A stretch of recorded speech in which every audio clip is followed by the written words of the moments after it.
நேசித்து வழி நடத்துகிற எங்கள் அன்பின் நல்ல ஆண்டவரே, இந்த ஆசீர்வதிக்கப்பட்ட அருமையான இந்த நல்ல நாளில் இந்த நல்ல கால வேளைக்காய் உமக்கு நாங்கள் நன்றி செலுத்துகிறோம். கடந்த 6 மாத காலம் எங்களை ஒரு தகப்பனை போல சுமந்து தாயை போல் ஆண்டவர் தேற்றி எங்களுக்கு அடைக்கலமும் கேடகமாய் இருந்து இந்த 7வது மாதத்துக்குள் எங்களை அழைத்து வந்திருக்கிறீர். உமக்கு ஸ்தோத்திரம். இந்த மாதத்தின் முதல் ஞாயிற்றுக்கிழமையில நம்முடைய பிள்ளைகளாக நாங்கள் ஒருமனப்பட்டவர்களாய் ஆண்டவரை நோக்கி நாங்கள் பார்க்க, துதிக்க, ஜெபிக்க எங்கள் இருதயங்களின் சிந்தைகளையும் ஆண்டவர் ஒருமுகப்படுத்தி இருக்கிறீர். அதற்காய் ஸ்தோத்திரம். ஆராதனை துவக்கம் முதல் முடிவு வரையிலும் ஆண்டவருடைய பிரசன்னம் எங்கள் நடுவில் இருக்கட்டும். பாடல், துதி, ஆராதனை, ஆண்டவரே, ஜெபம், சங்கீதம், கர்த்தருடைய வார்த்தை எல்லாவற்றையும் எங்களுக்கு ஆசீர்வதித்து தாரும். ஆராதனைக்கு எதிரடையா எழும்புகிற எல்லா பலவானின் கிரியைகள் இயேசுவின் நாமத்தினால் விலகட்டும். கர்த்தரே, எங்கள் நடுவில் இருந்து மகிமையான காரியங்களை ஆண்டவர் செய்கிறதற்காய் ஸ்தோத்திரம். இயேசு கிறிஸ்துவின் மூலமாய் பணிவாய் கேட்கிறோம். அன்பு நிறைந்த பரமபிதாவே, ஆமென், ஆமென். பாடல் புஸ்தகத்துல ஒரு பாடலை பாடி நம் கர்த்தருடைய நாமத்தை உயர்த்தலாம். பாடல் 607வது பாடல். புதிய பாடல் பாடி பாடி இயேசு ராஜாவை கொண்டாடுவோம். புகழ்ந்து பாடல் பாடி பாடி இயேசு ராஜாவை கொண்டாடுவோம் என்ற பாடலை பாடுவோம். பாடல் புஸ்தகத்துல 607வது பாடல். புதிய பாடல் பாடி பாடி இயேசு ராஜாவை கொண்டாடுவோம். புகழ்ந்து பாடல் பாடி பாடி இயேசு ராஜாவை கொண்டாடுவோம். புதிய பாடல் பாடி பாடி இயேசு ராஜாவை கொண்டாடுவோம். புகழ்ந்து பாடல் பாடி பாடி இயேசு ராஜாவை கொண்டாடுவோம். கழுவின இரத்தத்தாலே சுகம் தந்த காயத்தாலே, கழுவின இரத்தத்தாலே சுகம் தந்த காயத்தாலே, தேற்றின வசனத்தாலே, தேற்றின வசனத்தாலே, திடன் தந்தாராவியாலே, எனக்கு திடன் தந்தாராவியாலே. புதிய பாடல் பாடி பாடி இயேசு ராஜாவை கொண்டாடுவோம். புகழ்ந்து பாடல் பாடி பாடி இயேசு ராஜாவை கொண்டாடுவோம். புதிய பாடல் பாடி இயேசு ராஜாவை கொண்டாடு. பாடல் பாடி பாடி இயேசு ராஜாவை கொண்டாடுவோம். கூப்பிட்டேன் பதில் வந்தது, குறைவெல்லாம் நிறைவானது. சொல்லுவோம். கூப்பிட்டேன் பதில் வந்தது, குறைவெல்லாம் நிறைவானது. மகிமையின் ராஜாவே, மகிமையின் ராஜாவே, மகத்துவமானவரே, இயேசு மகத்துவமானவரே. புதிய பாடல் பாடி பாடி இயேசு ராஜாவை கொண்டாடுவோம். புகழ்ந்து பாடல் பாடி பாடி இயேசு ராஜாவை கொண்டாடுவோம். புதிய பாடல் பாடி பாடி இயேசு ராஜாவை கொண்டாடுவோம். புகழ்ந்து பாடல் பாடி பாடி இயேசு ராஜாவை கொண்டாடுவோம். மாலையில் அழுகை என்றால் காலையில் அக்களிப்பு,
கொண்டாடுவோம். உறுதியாய் பற்றி கொண்டு உம்மையை நம்பியுள்ளோம். உறுதியாய் பற்றி கொண்டு உம்மையை நம்பியுள்ளோம். பூரண சமாதானம், பூரண சமாதானம் புவிதனில் தருபவரே, தினமும் புவிதனில் தருபவரே. புதிய பாடல் பாடி பாடி இயேசு ராஜாவை கொண்டாடுவோம். புகழ்ந்து பாடல் பாடி பாடி இயேசு ராஜாவை கொண்டாடுவோம். புதிய பாடல் பாடி பாடி இயேசு ராஜாவை கொண்டாடுவோம். புகழ்ந்து பாடல் பாடி பாடி இயேசு ராஜாவை கொண்டாடுவோம். அதிசயமானவரே, ஆலோசனை கர்த்தரே, அதிசயமானவரே, ஆலோசனை கர்த்தரே. வல்லமை உள்ள தேவா, வல்லமை உள்ள தேவா, வரங்களின் மன்னவரே, எல்லா வரங்களின் மன்னவரே. புதிய பாடல் பாடி பாடி இயேசு ராஜாவை கொண்டாடுவோம். புகழ்ந்து பாடல் பாடி பாடி இயேசு ராஜாவை கொண்டாடுவோம். புதிய பாடல் பாடி பாடி இயேசு ராஜாவை கொண்டாடுவோம். புகழ்ந்து பாடல் பாடி பாடி இயேசு ராஜாவை கொண்டாடுவோம். எல்லாரும் அப்படி ஆண்டுடைய சமூகத்துல ஒரு மனப்பட்டவர்களாய் முழங்கால் படிட்டு ஆண்டவரை நோக்கி பார்க்க போகிறோம். நம் ஆண்டவர் நல்லவர், நம்முடைய ஆண்டவர் கிருபை நிறைந்தவர், நம்முடைய ஆண்டவர் இரக்கம் மனதுருக்கம் உடையவர். கழுவினார் இரத்தத்தினாலே, சுகம் தந்தார் காயத்தினாலே, தேற்றினார் வசனத்தினாலே என்று பாடினோமே. கூப்பிட்டு பதில் வந்தது. குறைகள் எல்லாம் கிறிஸ்து இயேசுவுக்கு மகிமையில அவர் நிறைவாக்கினார். மாலையில் அழுகை என்று சொன்னார், காலையில் அர்ப்பணிப்பு என்று எழுதப்பட்டிருக்கிறது. கடந்த 6 மாத காலமே எத்தனையோ கண்ணீர்கள், எத்தனையோ பாடுகள், எத்தனையோ வேதனையான சூழல்கள், எத்தனையோ பயங்கரங்களும் ஆபத்துகளும் நிறைந்து போன அந்த வழியாக நம்ம கடந்து வந்திருப்போம். ஆனால் பறந்து காக்கிற பட்சியை போல எருசலேமில் ஆதரவாய் இருப்பேன் என்று சொன்னவை ஆண்டவர் நமக்கு ஆதரவாய் இருந்து, ஆண்டவர் நமக்கு அரணாய் இருந்து இந்த 7வது மாதத்துக்குள் நம்மை அழைத்து வந்திருக்கிறார். அந்த நல்ல தெய்வத்தை உள்ளத்தின் ஆழத்தில் அவரை துதிக்க போகிறேன், உள்ளத்தின் ஆழத்தில் அவரை உயர்த்த போகிறேன், உள்ளத்தின் ஆழத்தில் அவரை மகிமைப்படுத்த போகிறேன். இந்த ஜனத்தை எனக்கென்று நான் ஏற்படுத்தினேன், அவர்களின் துதியை சொல்லி வருவார்கள் என்று எழுதப்பட்டிருக்கிறது. ஆண்டவரை துதிக்க வேண்டியதா, ஆண்டவரை ஆராதிக்க வேண்டியதா, ஆண்டவரை உயர்த்த வேண்டியதா. ஆண்டவர் நமக்கு ஜீவனை தந்து, ஆண்டவர் நமக்கு சுகத்தை தந்து, ஆண்டவர் நம்மை பாதுகாத்து நம்மை நடத்தி வந்திருக்கிறார். உமக்கு நன்றி ஆண்டவரே, உமக்கு நாங்கள் நன்றி செலுத்துகிறோம், உமக்கு நாங்கள் நன்றி செலுத்துகிறோம். மகிமை மாட்சிமை நிறைந்தவரே, வல்லமை உள்ளவரே, அற்புதங்களின் ஆண்டவரே, உம்மை நாங்கள் உயர்த்துகிறோம், உம்மை நாங்கள் உயர்த்துகிறோம் ஆண்டவரே, உம்மை நாங்கள் உயர்த்துகிறோம். ஹல்லேலூயா. எந்தன் கண்மலையானவரே, என்னை காக்கும் தெய்வம் நீரே. எந்தன் கண்மலையானவரே, என்னை காக்கும் தெய்வம் நீரே. வல்லமை மாட்சிமை வல்லமை நிறைந்தவரே, மகிமைக்கு பாத்திரரே, வல்லமை மாட்சிமை நிறைந்தவரே, மகிமைக்கு பாத்திரரே, ஆராதனை உமக்கே, ஆராதனை உமக்கே, ஆராதனை உமக்கே, ஆராதனை உமக்கே, சொல்லுவோம் ஆராதனை உமக்கே, ஆராதனை உமக்கே,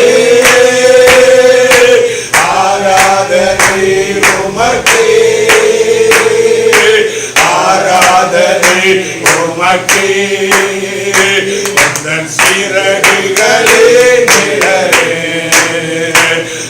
என்று மகிழ செய்தீர், எந்தன் சிறகுகளே நிழலே, என்று மகிழ செய்தீர், தூயவரே என் துணையாளரே, துதிக்கு பாத்திரரே, தூயவரே என் துணையாளரே, துதிக்கு பாத்திரரே, ஆராதனை உமக்கே, ஆராதனை உமக்கே, ஆராதனை உமக்கே, ஆராதனை உமக்கே, ஆராதனை உமக்கே, ஆராதனை உமக்கே, ஆராதனை உமக்கே, ஆராதனை உமக்கே, எந்தன் பலவீன நேரங்களே உம் கிருபை தந்தீரையா, எந்தன் பலவீன நேரங்களே உம் கிருபை தந்தீரையா, இயேசு ராஜா என்பதனாலே எதற்கும் பயமில்லையே, இயேசு ராஜா என்பதனாலே எதற்கும் பயமில்லையே, ஆராதனை உமக்கே, ஆராதனை உமக்கே, ஆராதனை உமக்கே, ஆராதனை உமக்கே, ஆராதனை உமக்கே, ஆராதனை உமக்கே, ஆராதனை உமக்கே, ஆராதனை உமக்கே, ஆராதனை உமக்கே, ஆராதனை உமக்கே, ஆராதனை உமக்கே, ஆராதனை உமக்கே, ஆராதனை உங்களுக்கு தான் ஆண்டவரே, ஆராதனை உமக்குரிய ஆண்டவரே, என் ஜனங்கள் என்னை ஆராதனை செய்யும்படிக்கு என் ஜனத்தை விட்டுவிடு என்று சொன்னீரே, கர்த்தரை தொழுது கொள்ளுகிற காலம் வரை என் எழுதப்பட்ட வார்த்தைப்படி எங்களுக்கு ஜீவன் தந்த, எங்களை பாதுகாத்து எங்கள் ஒவ்வொரு நாளும் நடத்தி வருகிறேன், மறந்து காக்கிற பட்சியை போல எங்களுக்கு ஆதரவாய் இருந்து நடத்தி கொண்டிருக்கிறேன். அந்த உன்னதமான தெய்வத்திற்கு உள்ளத்தின் ஆழத்திலிருந்து உமக்கு நாங்கள் ஆராதனை செலுத்துகிறேன், உமக்கு ஆராதனைகளை ஏறெடுக்கிறேன். ஆராதனைக்குரியவரே, ஆராதனைக்கு பாத்திரரே, ஆராதனையிலே மகிமைப்படுகிறவரே, ஆராதனையை வெற்றி சிறைக்கிறவரே, உமக்கு நன்றி ஐயா, உமக்கு நன்றி ஆண்டவரே, உமக்கு நாங்கள் நன்றி செலுத்துகிறோம். உள்ளத்தின் ஆழத்திலிருந்து உள்ளத்தின் ஆழத்திலிருந்து நன்றி செலுத்துகிறோம். உமக்கு நன்றி ஐயா, உமக்கு நன்றி ஆண்டவரே, உமக்கு நன்றி. ஹல்லேலூயா. யோசனையில் பெரியவரே, ஆராதனை ஆராதனை செயலிலே வல்லவரே, ஆராதனை ஆராதனை. ஓசன்னா உன்னத தேவனே, ஓசன்னா ஓசன்னா ஓசன்னா.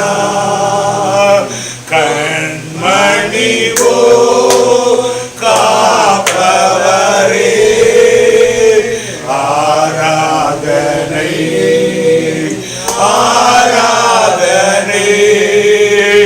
கழுகு போல சுமப்பவரே, ஆராதனை ஆராதனை. ஓசன்னா உன்னத தேவனே, ஓசன்னா ஓசன்னா ஓசன்னா. சிலுவையினால் மீட்டவரே, ஆராதனை ஆராதனை. சிறகுகளால் மூடுபவரே, ஆராதனை ஆராதனை. ஓசன்னா உன்னத தேவனே, ஓசன்னா ஓசன்னா ஓசன்னா ஓசன்னா ஓசன்னா ஓசன்னா. கண்மணியை போல் எங்களை காக்கிறவன், கழுகு தன் கூட்டை கலைத்து தன் குஞ்சுகளின் மேல் அசைவாடி அவைகளை எடுத்து தன் செட்டைகளின் மேல் சுமந்து கொண்டு போகிறதை போல கர்த்தர் ஒருவனே வரை நடத்தினார். அந்நிய தெய்வங்கள் அவர்களோடு கூட இருந்தது என்று எழுதப்பட்ட வார்த்தைப்படி பாடுகள் நிறைந்து போன இந்த பொல்லாத உலகத்தில், வேதனைகள் நிறைந்து போன இந்த உலகத்தில், பயங்கரங்களும் ஆபத்துகளும் நிறைந்து போன உலகத்தில், ஓ ஆண்டவர் தாமே தன்னுடைய செட்டைகளின் மேல் ஆண்டவர் நம்மை சுமந்து கொண்டு வந்தார். தம்முடைய செட்டைகளின் மேல் அவர் நம்மை சுமந்து கொண்டு வந்தார். நம்முடைய குடும்பத்தை அவர் சுமந்தார். நம்முடைய பிள்ளைகளை ஆண்டவர் சுமந்தார். நம்முடைய குடும்பத்தில் ஒவ்வொருவரையும் சுமந்தார். நம்முடைய சபையா ஜனங்கள் எல்லாரையும் கர்த்தர் சுமந்தார். அவர் சுமக்கிற தெய்வமே, நீங்கள் நானும் ஆராதிக்கிற தேவே, நம்மை சுமக்கிற தெய்வமே. நம்முடைய பாவத்தை சுமந்தார், நம்முடைய அக்கிரமங்களை சுமந்தார், நம்முடைய நோய்களை சுமந்தார், நம்முடைய துக்கங்களை சுமந்தார், நம்முடைய எல்லா வேதனைகளை சுமந்திருக்கிறார். அவர் சுமந்திருக்கிறபடினா நாம் சுமக்க வேண்டிய அவசியம் இல்லை. அவர் சுமக்கிற ஒரு தெய்வம், அந்த வல்லமை உள்ள ஆண்டவர், அந்த மகிமையின் கத்து இன்னைக்கு நம் நடுவில் மகிமை பெற்றுக் கொண்டிருக்கிறார். எல்லாரும் அவருக்கு நன்றி சொல்லி கரங்களை உமக்கு நன்றி, உமக்கு நன்றி. அப்படியே நாம் எல்லாரும் எழுப்பி நின்று சில காரியத்துக்காக நம்ம ஜெபிக்க போகிறோம். எல்லாரும் அப்படி இருக்கிற இடத்துல எழுப்பி நின்று ஜெபிக்க போகிறோம். இன்றைக்கு இந்த நேரலையில ஆன்லைன்ல இணைந்து நிற்கிற தேவ பிள்ளைகளை தேவ சமூகத்தில் நம்ம எல்லாரும் ஒருமனப்பட்டவர்களாக இணைந்து ஜெபிக்க போகிறோம். முதலாவதாக நம்முடைய தேசத்திற்காக நம்ம ஜெபிக்க போகிறோம். நம்முடைய தேசத்துக்கு இன்றைக்கு ஒரு விடுதலை தேவை. நம்முடைய தேசத்திற்கு ஒரு சுகம் தேவை. நம்முடைய தேசத்திற்கு ஒரு ஆரோக்கியம் தேவை. பரந்த நம்முடைய இந்தியா தேசம் 138 கோடி ஜனங்கள் வாழ்ந்து கொண்டிருக்கிற தேசம், 29 மாநிலங்கள், 9 யூனியன் பிரதேசங்கள், 700க்கு மேற்பட்ட மாவட்டங்கள், 7 லட்சத்திற்கு அதிகமான கிராமங்கள், ஆயிரக்கணக்கான மொழி பேசுகிற இனம் கொண்டு கலாச்சாரம் நிறைந்து போயிருக்கிற ஜனங்கள் நிறைந்து போயிருக்கிற தேசம் நம்முடைய தேசம். பக்தி உள்ள ஜனங்கள் நம்முடைய தேசத்தின் ஜனங்கள் தெய்வத்தை தேடி தேடி எங்கு போனால் எனக்கு விமோசனம், எங்கு போனால் எனக்கு விடுதலை, எங்கு போனால் எனக்கு பாவ மன்னிப்பு என்று சொல்லி அலைந்து கொண்டிருக்கிற ஜனங்கள் வாழுகிற இந்த தேசத்தில் நம்ம இருந்து கொண்டிருக்கிறோம். கர்த்தர் இந்த தேசத்தை ரட்சிக்கணும். கர்த்தர் இந்த தேசத்தை விடுவிக்கணும். இந்த தேசத்தின் எல்லா ஜனங்களுக்குள்ளே ஒரு பெரிய மனமாற்றத்தை ஆண்டவர் கட்டளையிடானே. இன்றைக்கு தேசத்தை பாழாக்கி கொண்டிருக்கின்ற, தேசத்தை அழித்துக் கொண்டிருக்கின்ற இந்த கொரோனா என்று சொல்லுகிற கொள்ளை வியாதி நம்முடைய தேசத்தை விட்டு முற்றிலும் நீங்கணே. இந்த வைரஸுடைய கிரியைகள் முற்றிலும் அழிந்து போகணே, அழிந்து போகணே. கர்த்தருடைய வல்லமை தேசத்தில் இறங்கணே. இவைகளுக்கெல்லாம் ஒரு முடிவு வரணும்னா ஒரே ஒரு வழி, கர்த்தருடைய அக்கினி நம்முடைய தேசத்தில் இறங்கணே. கர்த்தருடைய அக்கினி தேசத்தில் ஊற்றப்படணே. எல்லாரும் இணைந்து ஜெபிக்க போகிறேன். எல்லாரும் ஜெபம் பண்ணுங்க. வாயை திறந்து ஆண்டவரை பார்த்து, ஆண்டவரே, ஆண்டவர் எங்களுக்கு தந்த நல்ல தேசத்திற்காய் உமக்கு ஸ்தோத்திரம். இந்த தேசத்தில் எங்களுக்கு வைத்திருக்கிறதற்காய் உமக்கு ஸ்தோத்திரம். எங்களை போல 128 கோடி ஜனங்களுக்கு தேசத்தில் இருக்கிறாங்க ஐயா. பாவங்களும் சாபங்களும் நிறைந்து போயிருக்கிறேன். என் ஜனங்கள் வாழ்ந்து கொண்டிருக்கிற தேசத்தில் இருக்கிறேன். என் தேசத்தை கர்த்தர் ரட்சிப்பீராக. எல்லாரும் ரட்சிக்கப்படவே, சத்தியத்தை அறிகிற அறிவை வளரவே அவர் சுத்தமுள்ளவராய் இருக்கிறார் எழுதப்பட்டிருக்கிறது. அதுதானே உங்கள் சொத்து. கன்னியாகுமரியிலிருந்து ஜம்மு காஷ்மீர் வரை வாழ்கிறது இந்த 138 கோடி ஜனங்களுக்கு ஆத்தும ரட்சிப்பை கட்டளையிடுவதாக. பாவத்திலே கட்டப்பட்டிருக்கிறவர்கள், சாபத்திலே கட்டப்பட்டிருக்கிறவர்கள், மதுபானத்திலே கட்டப்பட்டிருக்கிறவர்கள், விக்கிரகத்திலே கட்டப்பட்டிருக்கிறவர்கள், விபச்சார வேசித்தனத்திலே கட்டப்பட்டிருக்கிறவர்கள், உலக காரியங்களிலே கட்டப்பட்டிருக்கிறவர்கள் எல்லாரும் இயேசுவின் நாமத்தினாலே இன்றைக்கு ஆண்டவர் விடுவிப்பீராக. பாவ கட்டுகள் அறுக்கப்பட்டது, சாப கட்டுகள் அறுக்கப்பட்டது. என் தேசத்துக்கு ஒரு விடுதலை, என் தேசத்துக்கு ஒரு சேவை, என் தேசத்தை கர்த்தர் குணமாக்குவீராக. குணமாக்கும் ஐயா. ஐயா, என் தேசத்தை பாழாக்கி கொண்டிருக்கின்ற, என் தேசத்தை அச்சுறுத்தி கொண்டிருக்கின்ற இந்த கொள்ளை வியாதிக்காக ஜெபிக்கிறோம். மனிதனாலே உருவாக்கப்பட்டது, மனிதனாலே அழிக்கப்பட வேண்டும் என்று ஆண்டவர் தீர்க்கதரிசிகளை கொண்டு சொல்லி இருக்கிறது. இன்றைக்கு இயேசுவின் நாமத்தினாலே நாங்கள் எல்லாரும் இணைந்து ஜெபிக்கிறோம். ஆண்டவரே, மனிதனாலே உருவாக்கப்பட்ட இந்த வைரஸ் இயேசுவின் நாமத்தினாலே இதற்கு எதிரடையாக எழுப்புகிறேன். எல்லா கிரியைகள் அழிக்கப்படுவதாக. ஜனங்களுடைய உயிரை அநியாயமாய் பறித்துக் கொண்டிருக்கிறது இந்த பொல்லாத கிருமிகள், இந்த பொல்லாத வல்லமைகள் இயேசுவின் நாமத்தினாலே எங்கள் தேசத்தை விட்டு விலகட்டும், எங்கள் பட்டணங்களை விட்டு விலகட்டும், எங்கள் தெருக்களை விட்டு விலகட்டும், எங்கள் கிராமங்களை விட்டு விலகட்டும். விலகட்டும் ஆண்டவரே, விலகட்டும் ஆண்டவரே, விலகட்டும் ஆண்டவரே. வெல்லகட்டும் ஐயா. தேசம் ஒரு விடுதலையான தேசமாய் கர்த்தர் தேசத்தை மாற்றுங்கப்பா.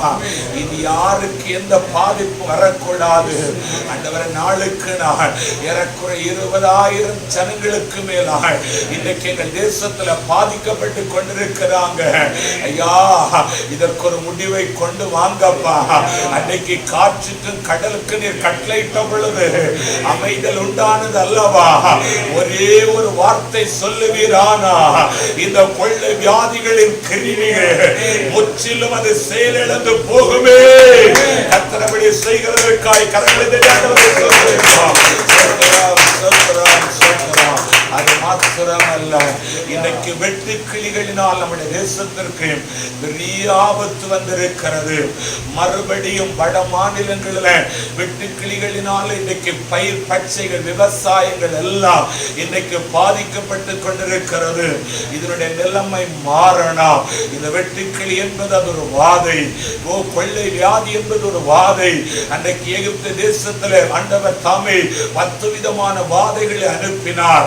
அதுல ஒரு வாதை வெட்டுக்கிளி. தேசம் முழுவது வெட்டுக்கிளிகளினாலே நிரம்பி இருந்தது நம்ம வேதத்துல வாசிக்கிறோம்.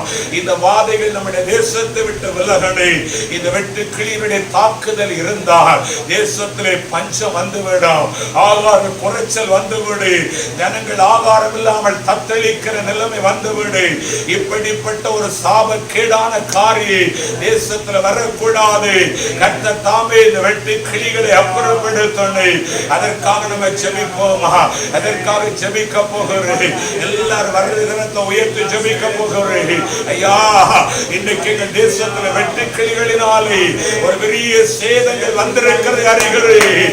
இதனாலே விவசாய நிலங்கள் பாதிக்கப்படுகிறது, விவசாயங்கள் பாதிக்கப்படுகிறது.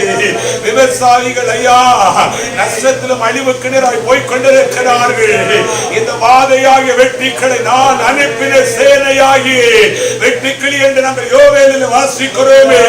நான் அனுப்பின சேனையாகி வெட்டுக்கிளிகள், பச்சை புழுகள், முசுக்குட்டை பூச்சிகள், பச்சை கிளிகளை பட்சித்த வருஷத்தின் விளைவு உங்களுக்கு திரும்ப கொடுப்பேன் என்று சொன்னீரே.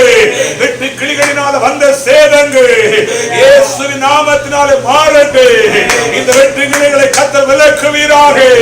ஒரே ஒரு கீழ் காற்றை கர்த்தர் அனுப்பி எல்லாவற்றையும் விலக்கி போடுவீராக.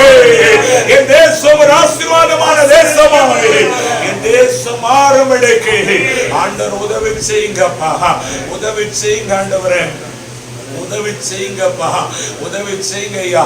எல்லா விவசாய நிலங்களை ஆண்டவர் ஆசீர்வதியா. விவசாய நிலங்களை கர்த்தர் பாதுகாத்துக் கொள்ளார். அது மாத்திரமல்ல, இன்னும் ஆண்டவர் ஒரு காரியத்தை வெளிப்படுத்தி இருக்கிறார். அதாவது புழுதியினாலே விவசாய நிலங்கள் எல்லாம் மூடப்பட்டு ஒரு பெரிய ஆகார குறைச்சல் உண்டாகும் என்று கர்த்தர் தீர்க்கதரிசிகளை கொண்டு சொல்லி இருக்கிறார். இது நிமித்தம் எந்த பாதிப்பும் வரக்கூடாது. எல்லாரும் ஜெபிக்க போகிற ஜோமண்ணங்க.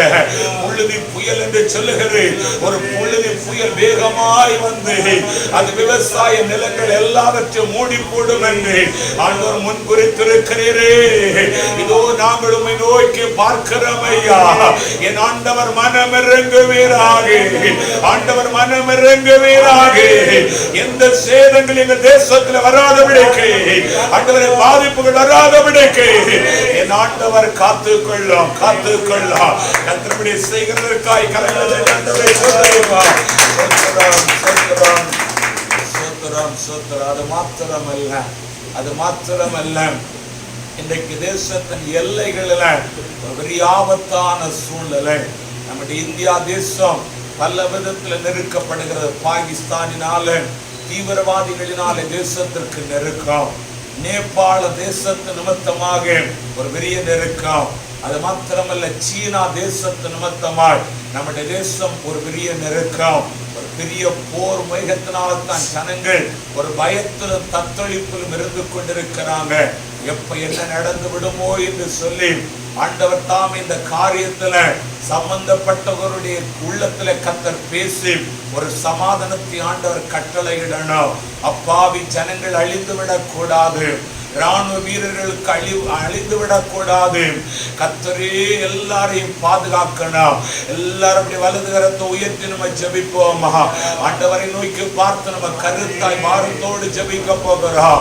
ஐயா, எங்கள் தேசத்தின் எல்லைகளில் இன்னைக்கு பக்கத்து நாட்டு ஜனங்களினால ஒரு பெரிய நெருக்கம் வந்திருக்க நாங்கள் அறிந்திருக்கிறோம். ஐயா, அன்னைக்கு ஆசாவுக்கு விரோதமாய் எத்தியோப்பிய படைகள் எழுப்பி வந்த பொழுது ஆசாவோ ஐயோ இந்த பெரிய கூட்டத்துக்கு விரோதமாக எப்படி எதிர்த்து நிற்பது என்று சொல்லி அவன் கலங்கினான்.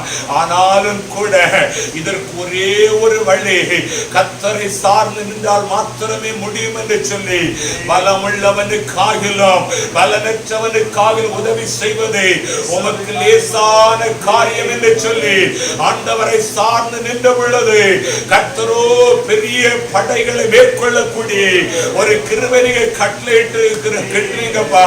இன்னைக்கு நாங்கள் உம்மை சார்ந்து இருக்கிறது. எங்கள் தேச தலைவர்கள் ஐயா, எந்த நாட்டையும் சார்ந்து நிற்காதபடி, எந்த தலைவனை சார்ந்து நிற்காதபடி ராஜாக்களை தள்ளி ராஜாக்களை ஏற்படுத்துகிறேன். யூத ராஜ சிங்கத்தை சார்ந்து நின்று ஆண்டவரை மாத்திரம் பிடித்துக் கொள்ளக்கூடிய ஒரு இருதயத்தை தேச தலைவர்களுக்கு ஆட்சியாளர்கள் கொடுப்பீராக. இதோ நாங்கள் நம்மை சார்ந்து நிற்கிறோம் ஐயா. எங்கள் தேசத்தின் எல்லைகளிலே ஒரு பெரிய பாதுகாப்பை கட்டளையிடு. எந்த அசம்பாவிதங்களும் நடக்காதபடி தேவன் காத்துக்கொள்ளும். தேவன் காத்துக்கொள்ளும். கர்த்தர் அப்படியே செய்கிற அதற்காக எல்லாரும்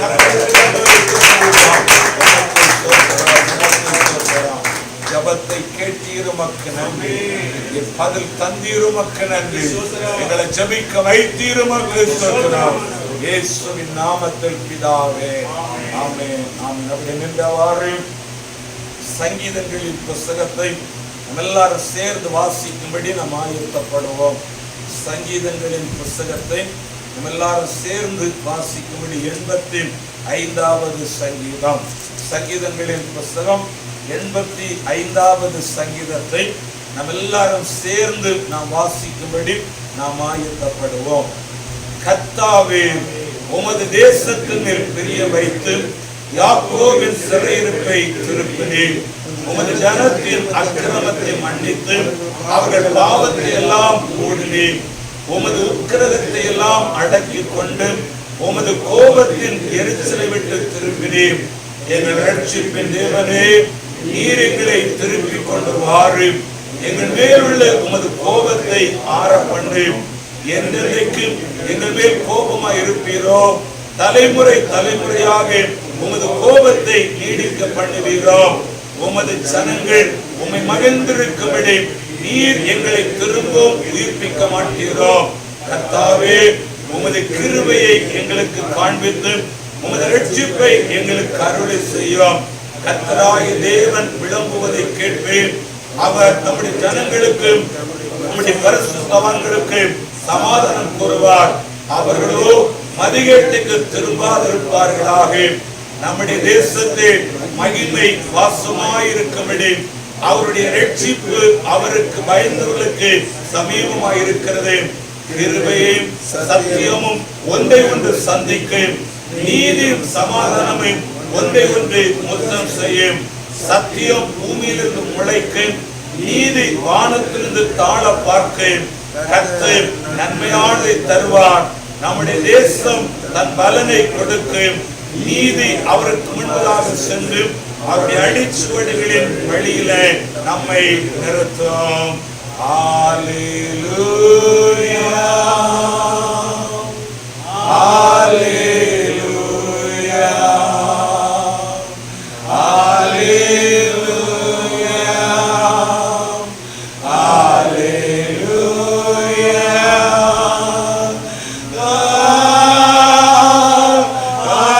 Hallelujah.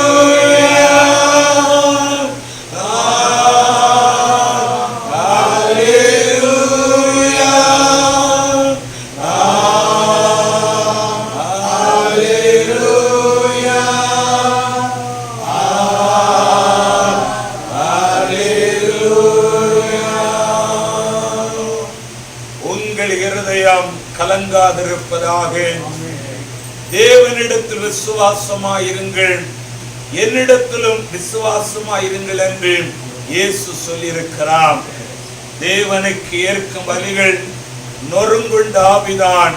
தேவனே, நொறுங்குண்டதும் நறுங்குண்டதுமான இருதயத்தை புறக்கணீர் என்று ஆண்டுடைய வார்த்தை சொல்லுகிறது. ஆண்டுடைய சமூகத்தில் அவருடைய பாதபடியில் நின்று கொண்டிருக்கிற நாம் ஒரு விசனமை தாழ்த்து நாம் முழங்கால் படியிட்டு நம்மையே நாம் ஆராய்ந்து பார்க்க போகிறோம். வேதம் சொல்லுகிறது, தன் பாவங்களை மறைக்கிறவன் வாழ்வடைய மாட்டான், அந்த பாவங்களை எல்லாம் அறிக்கை செய்து விட்டு விடுகிறவனும் இரக்கம் பெறுவான். இயேசு கிறிஸ்துவின் ரத்தம் சகல பாவங்களை நீக்கும், நம்ம எல்லாரையும் சுத்திகரிக்கும் என்று ஆண்டோட வார்த்தை சொல்லுகிறது. இவ்வளவு நேரம் பாடினோம், கர்த்தரை துதித்தோம், ஆண்டவரை ஆராதித்து அவரை மகிமைப்படுத்தினோம். நாம் பாடின ஆண்டவன், நாம் ஆராதித்த ஆண்டவன் பரிசுத்த பரிசுத்த மகா பரிசுத்தமுள்ள ஆண்டவன். அந்த பரிசுத்தமுள்ள ஆண்டவருக்கு முன்பதாக நாம் நிற்பதற்கு எல்லளவும் தகுதி இல்லாதவர்கள். பாவம் நிறைந்து போன உலகத்தில், அக்கிரமங்களும் மீறுதல்களும் நிறைந்து போன பொல்லாத உலகத்தில் ஒவ்வொரு நாளும் நம்ம வாழ்ந்து கொண்டிருக்கிறோம். நம்மில் பாவம் இல்லை என்று சொல்லுவோமானால் நம்மையே நாம் வஞ்சிக்கிறவர்களாய் இருக்கிறோம். நமக்குள்ளே சத்தியம் இல்லை என்று வேதம் சொல்லுகிறது. நம்முடைய சிந்தனையினாலே நாம் வீணராயிருப்போம். நம்முடைய கண்களினாலே கண்களின் இச்சையான காரியங்களுக்கு நாம் இடம் கொடுத்திருப்போம். தேவ சத்தத்திற்கு செவி கொடுக்க வேண்டிய நம்முடைய செவிகள் தேவ சத்தத்திற்கு செவி கொடுக்காமல் உலக சத்தத்துக்கு நம்முடைய செவிகளை நாம் விலக்கி இருப்போம். ஆண்டவரை பாடுவதற்கும் ஆண்டவரை துதிப்பதற்கும் இயேசுவை பற்றி மற்றவர்களுக்கு அறிவிப்பதற்கும் தேவன் தந்திருக்கிற நாவால் தேவன் விரும்பாத சில காரியத்தை பேசி ஆண்டவரை துக்கப்படுத்தி இருப்போம். ஆண்டவரே, தயவாய் மன்னியும், உம்முடைய இரத்தத்தினால் என்னை கழுவும் ஆண்டவரே என்று சொல்லி தேவ சமூகத்தில் நம்மை ஒப்புக் கொடுப்போமா? நம்முடைய இருதயம் சிங்காசனம், நம்முடைய சரீரம் கர்த்தருடைய ஆலயம். இந்த சிங்காசனமாய் இருதயத்திலிருந்து தான் பொல்லாத சிந்தை, விபச்சார, வேசித்தன, வன்கண்கள், தூஷணமான காரியங்கள் புறப்பட்டு ஒரு மனிதனை தீட்டுப்படுத்துகிறது என்று இயேசு சொல்லி இருக்கிறார். ஆண்டவரே, என் அக்கிரமம் நீங்கும்படி என்னை ஒரு விசை சுத்திகரியும், என்னை பாவமற கழுவேன், என்னை பரிசுத்தமாக்கும் என்று சொல்லி தேவ சமூகத்தில் நம்மை ஒப்புக் கொடுப்போமா? தேவனே, சுத்த இருதயத்தை என்னில் சிருஷ்டியும், நிலைவரமான ஆவியின் உள்ளத்திலே புதுப்பியும் என்று தாவீது கதர்னதை போல தேவ சமூகத்தில் தாழ்த்தி நம்ம செபிப்போமா? மெய்யாகவே இயேசு கிறிஸ்துவின் ரத்தம் நம்ம எல்லாரையும் கழுவி சுத்திகரிப்பதற்கு ஆயத்தமாய் இருக்கிறது. இன்றைக்கு வீட்டில் இருக்கிற தேவ பிள்ளைகளே, அறைகளில் இருந்து இந்த வார்த்தை கேட்கிற தேவ ஜனமே, வெளியே நின்று இந்த ஆராதனையில இணைந்து கர்த்தரை ஆராதிக்கிற தேவ பிள்ளையே, தேவ சமூகத்தில் உன்னை தாழ்த்து, உன்னை ஒப்புக்கொடு. எல்லா அக்கிரமங்களை நம்மை விட்டு விலக்கி நம்மை சுத்திகரிப்பதற்கு நீதி உள்ள கர்த்தர் அவர் ஆயத்தம் உள்ளவராயிருக்கிறார். ஆண்டோட ரத்தம் நம்ம எல்லாரையும் கழுவி நம்மை பரிசுத்தமாக்கி கொண்டிருக்கிறது. இரத்தம் நம்மை கழுவி நம்மை பரிசுத்தமாக்கி கொண்டிருக்கிறபடினால் அந்த விசுவாசத்தோடு கர்த்தர் நமக்கு கற்றுத்தந்த ஜெபத்தை எல்லாரும் சேர்ந்து சொல்லுவோமாம். பரமண்டலங்களில் இருக்கிற எங்கள் பிதாவே, உம்முடைய நாமம் பரிசுத்தப்படுவதாக, உம்முடைய ராஜ்யம் வருவதாக, உம்முடைய சித்தம் பரமண்டலத்திலே செய்யப்படுவது போல பூமியிலே செய்யப்படுவதாக. எங்களுக்கு வேண்டிய ஆகாரத்தை எங்களுக்கு தாரும். எங்கள் கடனாளிக்கு நாங்கள் மன்னிக்கிறது போல எங்கள் கடன்கள் எங்களுக்கு மன்னியும். எங்களை சோதனைக்குள் பிரவேசிக்க பண்ணாமல் தீமைக்கு கொள்ளும். ராஜ்யமும் வல்லமையும் மகிமையும் என்னைக்கும் உடையவைகளே. ஆமென். உட்காருவோம்.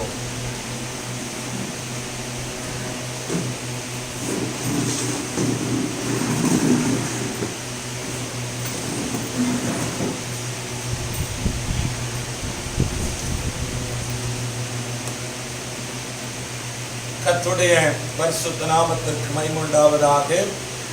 இந்த நாளிலும் இந்த காலை ஆராதனையில வந்திருக்கிற நேரலையில இணைந்து கர்த்தரை பாடி துதித்து ஆராதிக்கிற தேவ பிள்ளைகளாய் உங்கள் ஒவ்வொருவரையும் ஆண்டவரும் அருமை இரட்சகருமாய் இயேசு கிறிஸ்துவின் நாமத்தினாலே உங்கள் எல்லாரையும் அன்புடன் நான் வாழ்த்துகிறேன், வரவேற்றுக் கொள்கிறேன்.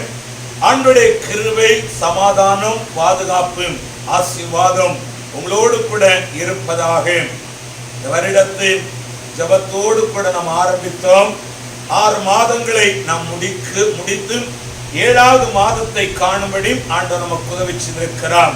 6 மாதமும் ஒரு தகப்பன் தன் பிள்ளையை சுமந்து கொண்டு போனதை போல கர்த்தர் ஒருவரே ஒவ்வொரு நாளும் நம்மை சுமந்து கொண்டு வந்தார். ஆண்டவருடைய பாதுகாப்பு கூடவே இருந்தது. நம்முடைய தேவைகளை சந்தித்தார், நம்மை போஷித்தார். குறைவில்லாதபடி நம்மை அற்புதமாய் ஆண்டவர் நம்மை மெய்யாகவே நம்மை நடத்தி வந்திருக்கிற கர்த்தர் இந்த மாதம் முழுவதிலும் கூட இருந்து நம்மை வசனம் சொல்லுகிறது, கர்த்தரை தேடுகிறவர்களுக்கோ ஒரு நன்மையும் குறைவிடாதென்று வேதத்தில் எழுதப்பட்டிருக்கிறது.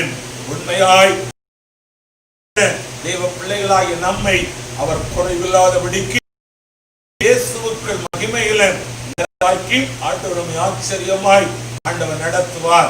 ஆகவே அந்த விசுவாசத்துல வளர்ந்து செவியுங்கள். கர்த்தர் தாமே ஒவ்வொருவரை ஆசீர்வதிப்பாராக.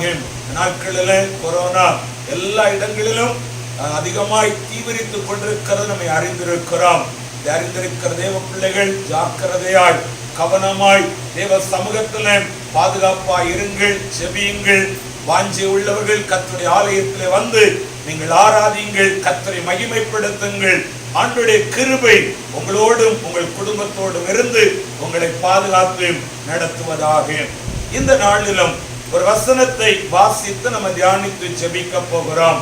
வாசிக்க கேட்ட சங்கீதங்களின் புத்தகம் 85வது சங்கீதம். சங்கீதங்களின் புத்தகம் 85வது சங்கீதம் 6வது வசனத்தை வாசிக்க கேட்போம். சங்கீதங்களின் புத்தகம் 85வது சங்கீதம் 6வது வசனத்தை வாசிக்க கேட்போம். உமது ஜனங்கள் உம்மில் மகிழ்ந்திருக்கும்படி நீர் எங்களை திரும்ப உயிர்ப்பிக்க மாட்டீரோம். அருமையான தேவ பிள்ளைகளே, ஆண்டவருடைய வசனம் சொல்லுகிறது, உமது ஜனங்கள் உம்மில் மகிழ்ந்திருக்கும்படி நீர் எங்களை திரும்ப உயிர்ப்பிக்க மாட்டீரோ என்று ஆண்டவருடைய வார்த்தை இங்கே சொல்லுகிறதை பார்க்க முடியும்.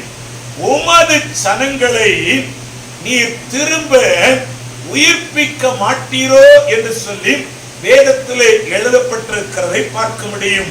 உமது ஜனங்களை, உம்மை நம்பி நிற்கிறேன், உம்மை ஆராதிக்கிறேன், உம்மை சார்ந்து நிற்கிறேன், உம்மை தேடுகிறேன், உமது ஜனங்களை நீர் திரும்பவும் உயிர்ப்பிக்க மாட்டீரோ என்று சொல்லி இங்கு வேதத்திலே எழுதப்பட்டிருக்கிறதை பார்க்க முடியும். எப்படி நீர் உயிர்ப்பிக்க மாட்டீரோ என்று சொல்லி பக்தன் சொல்லுகிறார் என்றால், அந்த வசனத்தில் எழுதப்பட்டிருக்கிறது, உம்மில் மகிழ்ந்திருக்கும்படிக்கு, உம்மிலே கழிவுறும்படிக்கு உம்மிலே சந்தோஷப்படும்படிக்கு உமது ஜனங்களை நீர் உயிர்ப்பிக்க மாட்டீரோ என்று சொல்லி வேதத்தில் எழுதப்பட்டிருக்கிறதை பார்க்க முடியும். அப்படியானால் ஆண்டவருடைய ஜனம் இன்னைக்கு ஏதோ ஒரு விதத்திலே ஒரு துக்கத்தோடு இருந்து கொண்டிருக்கிறது. ஆண்டவருடைய ஜனம் ஏதோ ஒரு விதத்திலே இன்னைக்கு அழுது கொண்டிருக்கிறது. ஆண்டவருடைய ஜனம் ஏதோ ஒரு விதத்திலே இன்னைக்கு கண்ணீர் விடுத்துக் கொண்டிருக்கிறது. ஆண்டவருடைய ஜனம் ஏதோ ஒரு விதத்திலே பாதிக்கப்பட்டு இன்னைக்கு மரணத்தை நோக்கி ஓடிக்கொண்டிருக்கிறது. ஆண்டவருடைய ஜனம் இன்னைக்கு ஏதோ ஒரு விதத்திலே இன்றைக்கு இந்த கொள்ளை வியாதிகளுக்கு, இந்த உபத்திரவத்திற்கு, இந்த பாடுகளுக்கு ஒரு முடிவு வரும். நாங்கள் மகிழ்ந்திருக்கும்படி, நாங்கள் ஆரம்பத்தில் எப்படி மகிழ்ந்திருந்தோமோ, எப்படி ஆரம்பத்தில் நாங்கள் சிறந்திருந்தோமோ, எப்படி ஆரம்பத்தில் ஆசீர்வாதமாக இருந்தோமோ, அதே போல உமது ஜனங்கள் மகிழ்ந்திருக்கும்படி திரும்பவும் நீர் உயிர்ப்பிக்க மாட்டீரோ என்று சொல்லி ஆண்டவருடைய வார்த்தை சொல்லுகிறதை பார்க்க முடியும். நீங்களும் நானும் ஆராதிக்கிற தேவன், நீங்களும் நானும் ஆராதிக்கிற கர்த்தர் எப்படிப்பட்டவர் என்று சொன்னால், நம்மை உயிர்ப்பிக்கிற ஆண்டவர், நம்முடைய வாழ்க்கையை அவர் உயிர்ப்பிக்கிறவர், நம்முடைய குடும்பத்தை உயிர்ப்பிக்கிறவர். எந்தெந்த பகுதிகளில் செத்து போயிருக்கிறதோ, எந்தெந்த பகுதிகளில் உயிரற்று போயிருக்கிறதோ, எந்தெந்த பகுதிகளில் துக்கமும் கண்ணீரும் வேதனை இருக்கிறதோ, அந்தந்த காரியங்களிலே தேவன் நம்மை உயிர்ப்பிக்கிற தேவன் என்பதை அறிந்திருக்கிறோம். ஆகவே தான் இங்கே கர்த்தருடைய வார்த்தை சொல்லுகிறது, உமது ஜனங்கள் உம்மில் மகிழ்ந்திருக்கும்படிக்கு திரும்பவும் நீர் உயிர்ப்பிக்க மாட்டீரோ? ஆரம்பத்தில் நீர் உயிர்ப்பித்ததை போல, ஆரம்பத்தில் உயிர்ப்பித்து கழிவுற பண்ணினதை போல, ஆரம்பத்தில் உயிர்ப்பித்து மகிழ்ந்திருக்கும்படி செய்ததை போல திரும்பவும் உயிர்ப்பிக்க மாட்டீரோ என்று சொல்லி ஆண்டவருடைய வசனம் சொல்லுகிறதை பார்க்க முடியும். நம்முடைய ஆண்டவர் நம்மை உயிர்ப்பிக்கிற ஆண்டவர் என்பதை அறிந்திருக்கிறோம். ஆதியாகமம் புத்தகம் 45வது அதிகாரம், ஆதியாகமம் புத்தகம் 45வது அதிகாரம் 27வது வசனத்தை நம்ம வாசிப்போமானால், ஆதியாகமம் 45:27 வாசிக்கும் பொழுது யோசேப்பை குறித்த வார்த்தையை யாக்கோபு கேள்விப்பட்ட பொழுது யாக்கோபுனுடைய ஆவி உயிர்த்தது என்று சொல்லி வேதத்தில் எழுதப்பட்டிருக்கிறது. யோசேப்பை குறித்து யாக்கோபு கேள்விப்பட்ட பொழுது யாக்கோபுனுடைய ஆவி உயிர்ப்பித்தது. அப்படினால் அதுவரையிலும் யாக்கோபுனுடைய ஆவி செத்து போய் இருந்தது. அதுவரையிலும் யாக்கோபுனுடைய ஆவி துக்கமாயிருந்தது. யாக்கோபுனுடைய ஆவி கலங்கி போயிருந்தது என்பதை அறிந்திருக்கிறோம். ஒரு நாள் 2 நாள் அல்ல, ஏறக்குறைய பல வருட காலங்களாக 10 வருடங்களுக்கு மேலாக யாக்கோபுனுடைய ஆவி செத்து போயிருந்தது. அருமையான தேவ பிள்ளைகளே, ஏன் யாக்கோபுனுடைய ஆவி செத்தது நமக்கு தெரியும். யாக்கோபு அதிகமாய் நேசித்து தன்னுடைய குமாரனாகிய யோசேப்பு மரித்து போய்விட்டான் என்று யாக்கோபுனுடைய பிள்ளைகள் யாக்கோபுக்கு அறிவித்தார்கள். எங்களை ஆடு மேய்த்துக் கொண்டிருந்த எங்களை விசாரிக்கும்படி உம்முடைய பிள்ளைகளை நீர் அனுப்பினீர் அல்லவா, உம்முடைய பிள்ளையாகி யோசேப்பை அனுப்பினீர். ஆனால் இந்த யோசேப்பை ஒரு காட்டு மிருகம் வந்து அவனை கொன்று போட்டு விட்டது.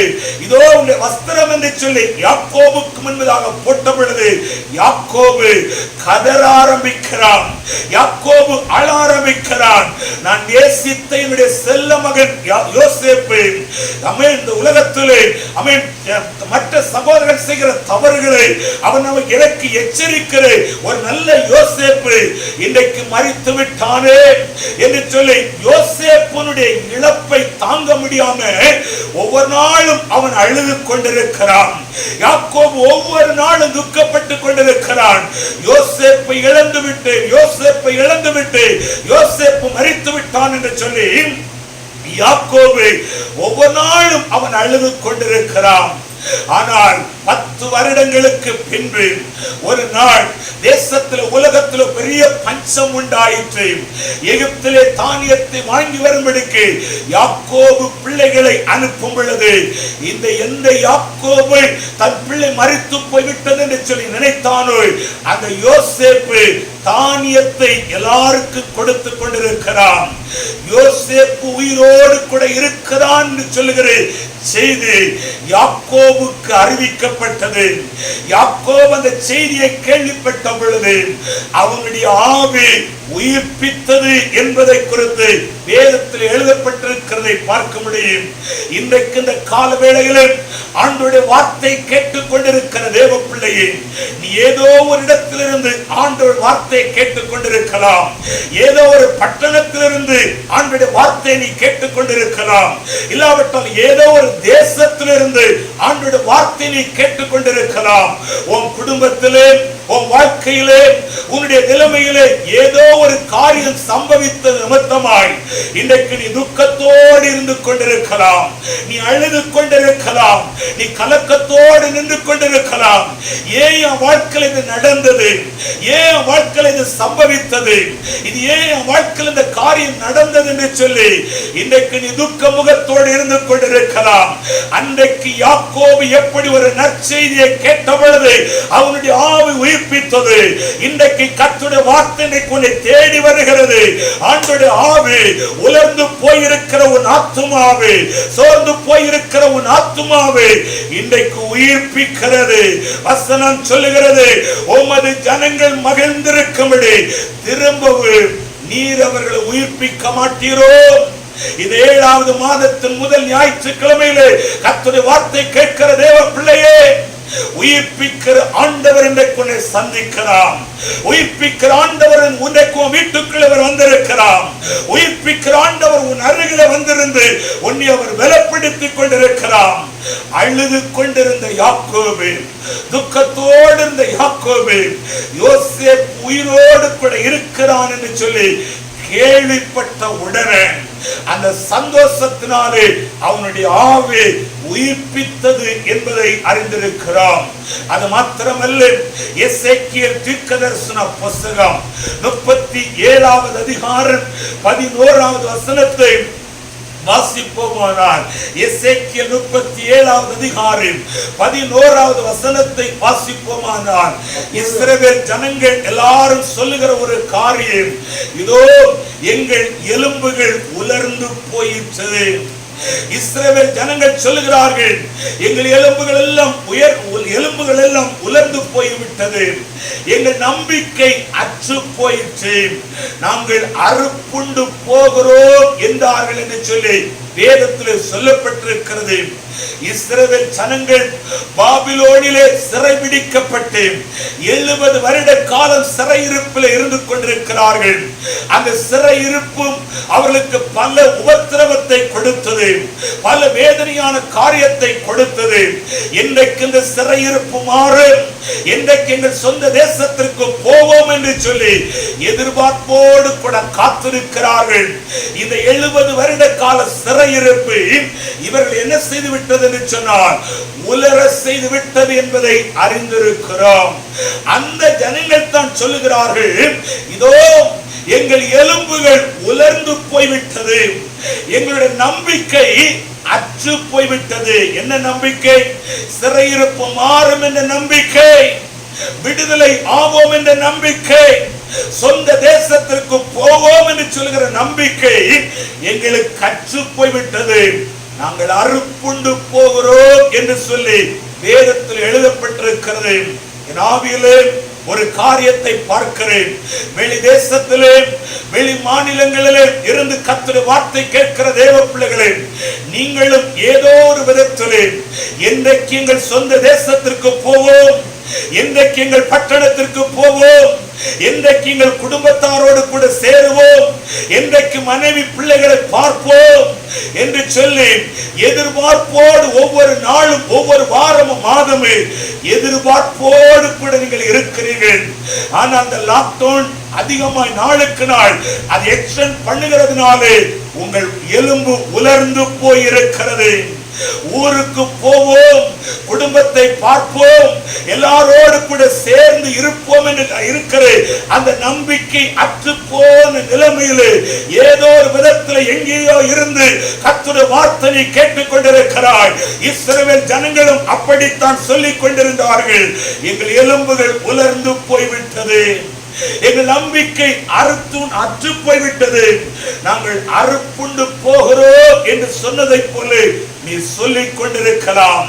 அந்த ஜனங்களை ஆண்டவர் சிறையிருப்பிலிருந்து வெளியே கொண்டு வந்தான். வசனம் சொல்லுகிறது, உமது ஜனங்கள் மகிழ்ந்திருக்கும்படி திரும்பவும் அவர்களை உயிர்ப்பிக்க மாட்டீரோம். தேசத்தை கர்த்தர் உயிர்ப்பிக்க போகிறார், குடும்பங்களை கர்த்தர் உயிர்ப்பிக்க போகிறார், சபைகளை கர்த்தர் உயிர்ப்பிக்க போகிறார், பட்டணங்கள் உயிர்ப்பிக்கப்பட போகிறது. காரணம், உயிர்ப்பிக்கிற வல்லமை தேசத்தில் இறங்கி வரப்போகிறது. உயிர்ப்பிக்கிற வல்லமை ஜனங்களை சந்திக்க போகிறது. ஜனங்கள் எல்லாரும் சொல்லுகிற வார்த்தை, உமது ஜனங்கள் உம்மில் மகிழ்ந்திருக்கும்படிக்கு, என் ஆண்டவரை மகிழ்ந்திருக்கும்படி திரும்ப உயிர்ப்பிக்க மாட்டீரே. பூர்வ நாட்களில் இருந்ததை போல, முந்தின நாட்களில் இருந்ததை போல எங்களை உயிர்ப்பிக்க மாட்டீரோ? கட்டாயம் கர்த்தர் உயிர்ப்பிப்பார். யாக்கோபினுடைய ஆவி உயிர்ப்பித்ததை போல ஆண்டவர் உயிர்ப்பிப்பார். இந்த இஸ்ரவேல் ஜனங்களை கர்த்தர் உயிர்ப்பித்ததை போல ஆண்டவர் உயிர்ப்பிப்பார். ஜனங்கள் சொல்லுகிறார்கள், எங்கள் எலும்புகள் உலர்ந்து போய்விட்டது, நாங்கள் அறுப்புண்டு போகிறோம், எங்கள் நம்பிக்கையெல்லாம் அற்று போய்விட்டது என்று அவங்க சொல்லுகிற நேரத்தில் ஆண்டவர் என்ன சொன்னார் தெரியுமா? அதே எசேக்கியேல் 37வது அதிகாரம் 14வது வசனம் சொல்லுகிறது, என் ஆவியை உங்களுக்குள்ளே நான் வைப்பேன், அப்பொழுது நீங்கள் உயிரிழவீர்கள், உங்களை நான் தேசத்தில் வைப்பேன், என் ஆவியை உங்களுக்குள்ளே நான் பிரவேசிக்க பண்ணுவேன், அப்பொழுது நீங்கள் உயிர்ப்பிக்கப்படுவீர்கள், உங்களை நான் தேசத்தில் வைப்பேன், நான் சொன்ன காரியம் நான் சொன்னேன், அதை நான் செய்வேன் என்று சொல்லி ஆண்டவர் சொல்லுகிறதை பார்க்க முடியும். யாக்கோபுடைய ஆவியை உயிர்ப்பித்த ஆண்டவர் இந்த இஸ்ரவேல் ஜனங்களுக்குள் தன்னுடைய ஆவியை பிரவேசிக்க பண்ணி உயிர்ப்பித்த ஆண்டவர் நம்முடைய ஜனமும் மகிழ்ந்திருக்கும்படி ஆண்டவர் உயிர்ப்பிப்பார் என்பதை அறிந்திருக்கிறோம். மாத்திரமல்ல, பரிசுத்த யோவான் எழுதின சுவிசேஷம் 20வது அதிகாரம் 19வது வசனமானால், யோவான் எழுந்ததினால கதவை பூட்டி உள்ளே மறைந்திருக்கிறார்கள் ஒரு மரண பயத்தோடு. என்ன பயம்? இயேசுநாதரையே பிடித்து கொண்டு போய் சிலுவையிலே அறைந்து விட்டார்கள், சிலுவையில் அறைந்து அவரை கொன்று போட்டார்கள். இப்போ இயேசுவினுடைய சரீரம் அடக்கம் பண்ணப்பட்டாகிவிட்டது. அப்ப இயேசுவை சிலுவையில் அறைந்து கொன்றதை போல அவரை பின்பற்றி வந்த அவருடைய சீசர்களாகிய எங்களையும் கொண்டு விடுவார்கள் என்று சொல்லி யூதர்களுக்கு பயந்து ஒரு மரண பயத்தோடு கூட அறை கதவை பூட்டி உள்ளே இருந்து கொண்டிருக்கிறார்கள். 3 நாட்களாய் யாரும் உள்ளே வரவும் இல்லை, யாரும் வெளியே வரவும் இல்லை. அப்படின்னா அந்த அறைக்குள்ளேயே 3 நாட்கள் இருக்கிறார்கள். சாப்பிட்டார்களோ சாப்பிடவில்லையோ தெரியாது, குடித்தார்களோ குடிக்கவில்லையோ தெரியாது, புசித்தார்களோ புசிக்கவில்லையோ தெரியாது. மரண பயத்திலேயே இந்த சீசர்கள் நினைச்சுகிறார்கள், கொஞ்சமாக அவள் செத்து கொண்டிருக்கிறார்கள். 3வது நாள் என் ஆண்டவராகிய இயேசு மரணத்தை ஜெயமாய் விழுங்கி உயிரோடு கூட அவர் எழுந்தருளுகிறார். சாயங்கால வேளையில் சீசர்கள் இருக்கிற அறைக்குள்ளே இயேசு பிரவேசித்து உங்களுக்கு சமாதானம் என்று சொல்லி தன்னை இயேசு வெளிப்படுத்த ஆரம்பித்தார். நடந்தது என்ன? அதே யோவான் 20வது அதிகாரம் 20வது வசனத்தில் எழுதப்பட்டிருக்கிறது, சீசர்கள் கர்த்தரை கண்ட உடனே சந்தோஷப்பட்டார்கள். அப்படினால் இயேசுவை கண்டவுடனே அவர்கள் உயிர்ப்பிக்கப்பட்டார்கள். இயேசுவை கண்டவுடனே சீசர்கள் சந்தோஷப்பட்டார்கள் எழுதப்பட்டிருக்க. அப்படினால் சீசர்கள் உயிர்ப்பிக்கப்பட்டார்கள். 3 நாட்களாய் யூதர்களை கண்டு அந்த மரண பயத்திலே கொஞ்சம் கொஞ்சமாக செத்து எப்படி எப்படி நாமும் சாக போகிறோம், இயேசுவை சிலுவையில் அறைந்து கொன்றதை போல நம்மையும் பிடித்துக் கொண்டு சிலுவையில் அறைந்து கொல்ல போகிறார்கள். சாக போகிறோம் என்று சொல்கிறேன்.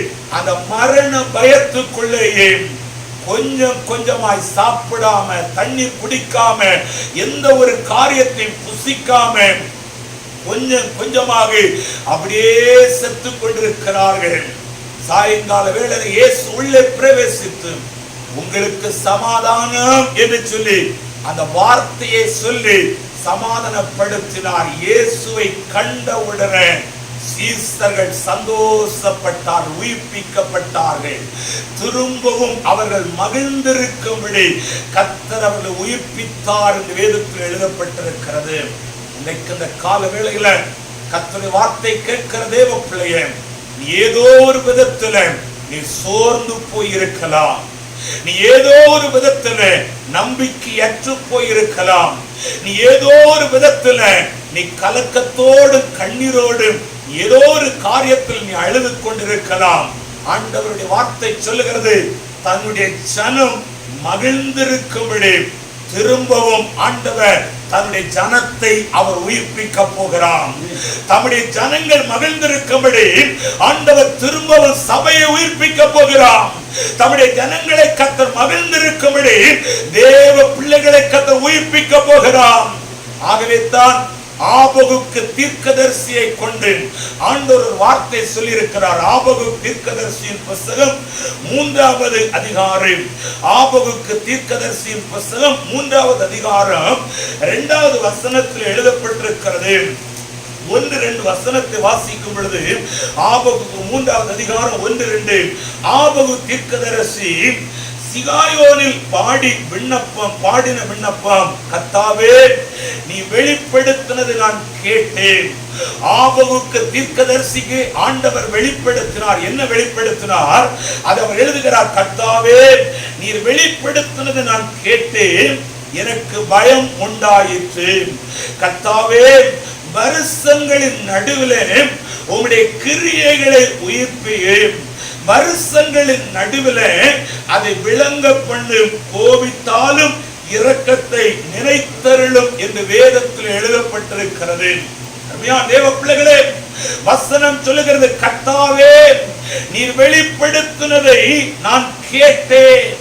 நீ வெளிப்படுத்தினதை கேட்டவுடனே எனக்கு பயம் உண்டாயிற்று. நீ என்ன வெளிப்படுத்தினீர்? வருஷத்தின் நடுவிலே உம்முடைய கிரியைகளை உயிர்ப்பியும், வருஷங்களின் நடுவிலே அதை விளங்க பண்ணும். இன்றைக்கு நீங்களும் நானும் வருஷத்தின் நடுவில் நின்று கொண்டிருக்கிறோம். தேசம் வருஷத்தின் நடுவில் நின்று கொண்டிருக்கிறது.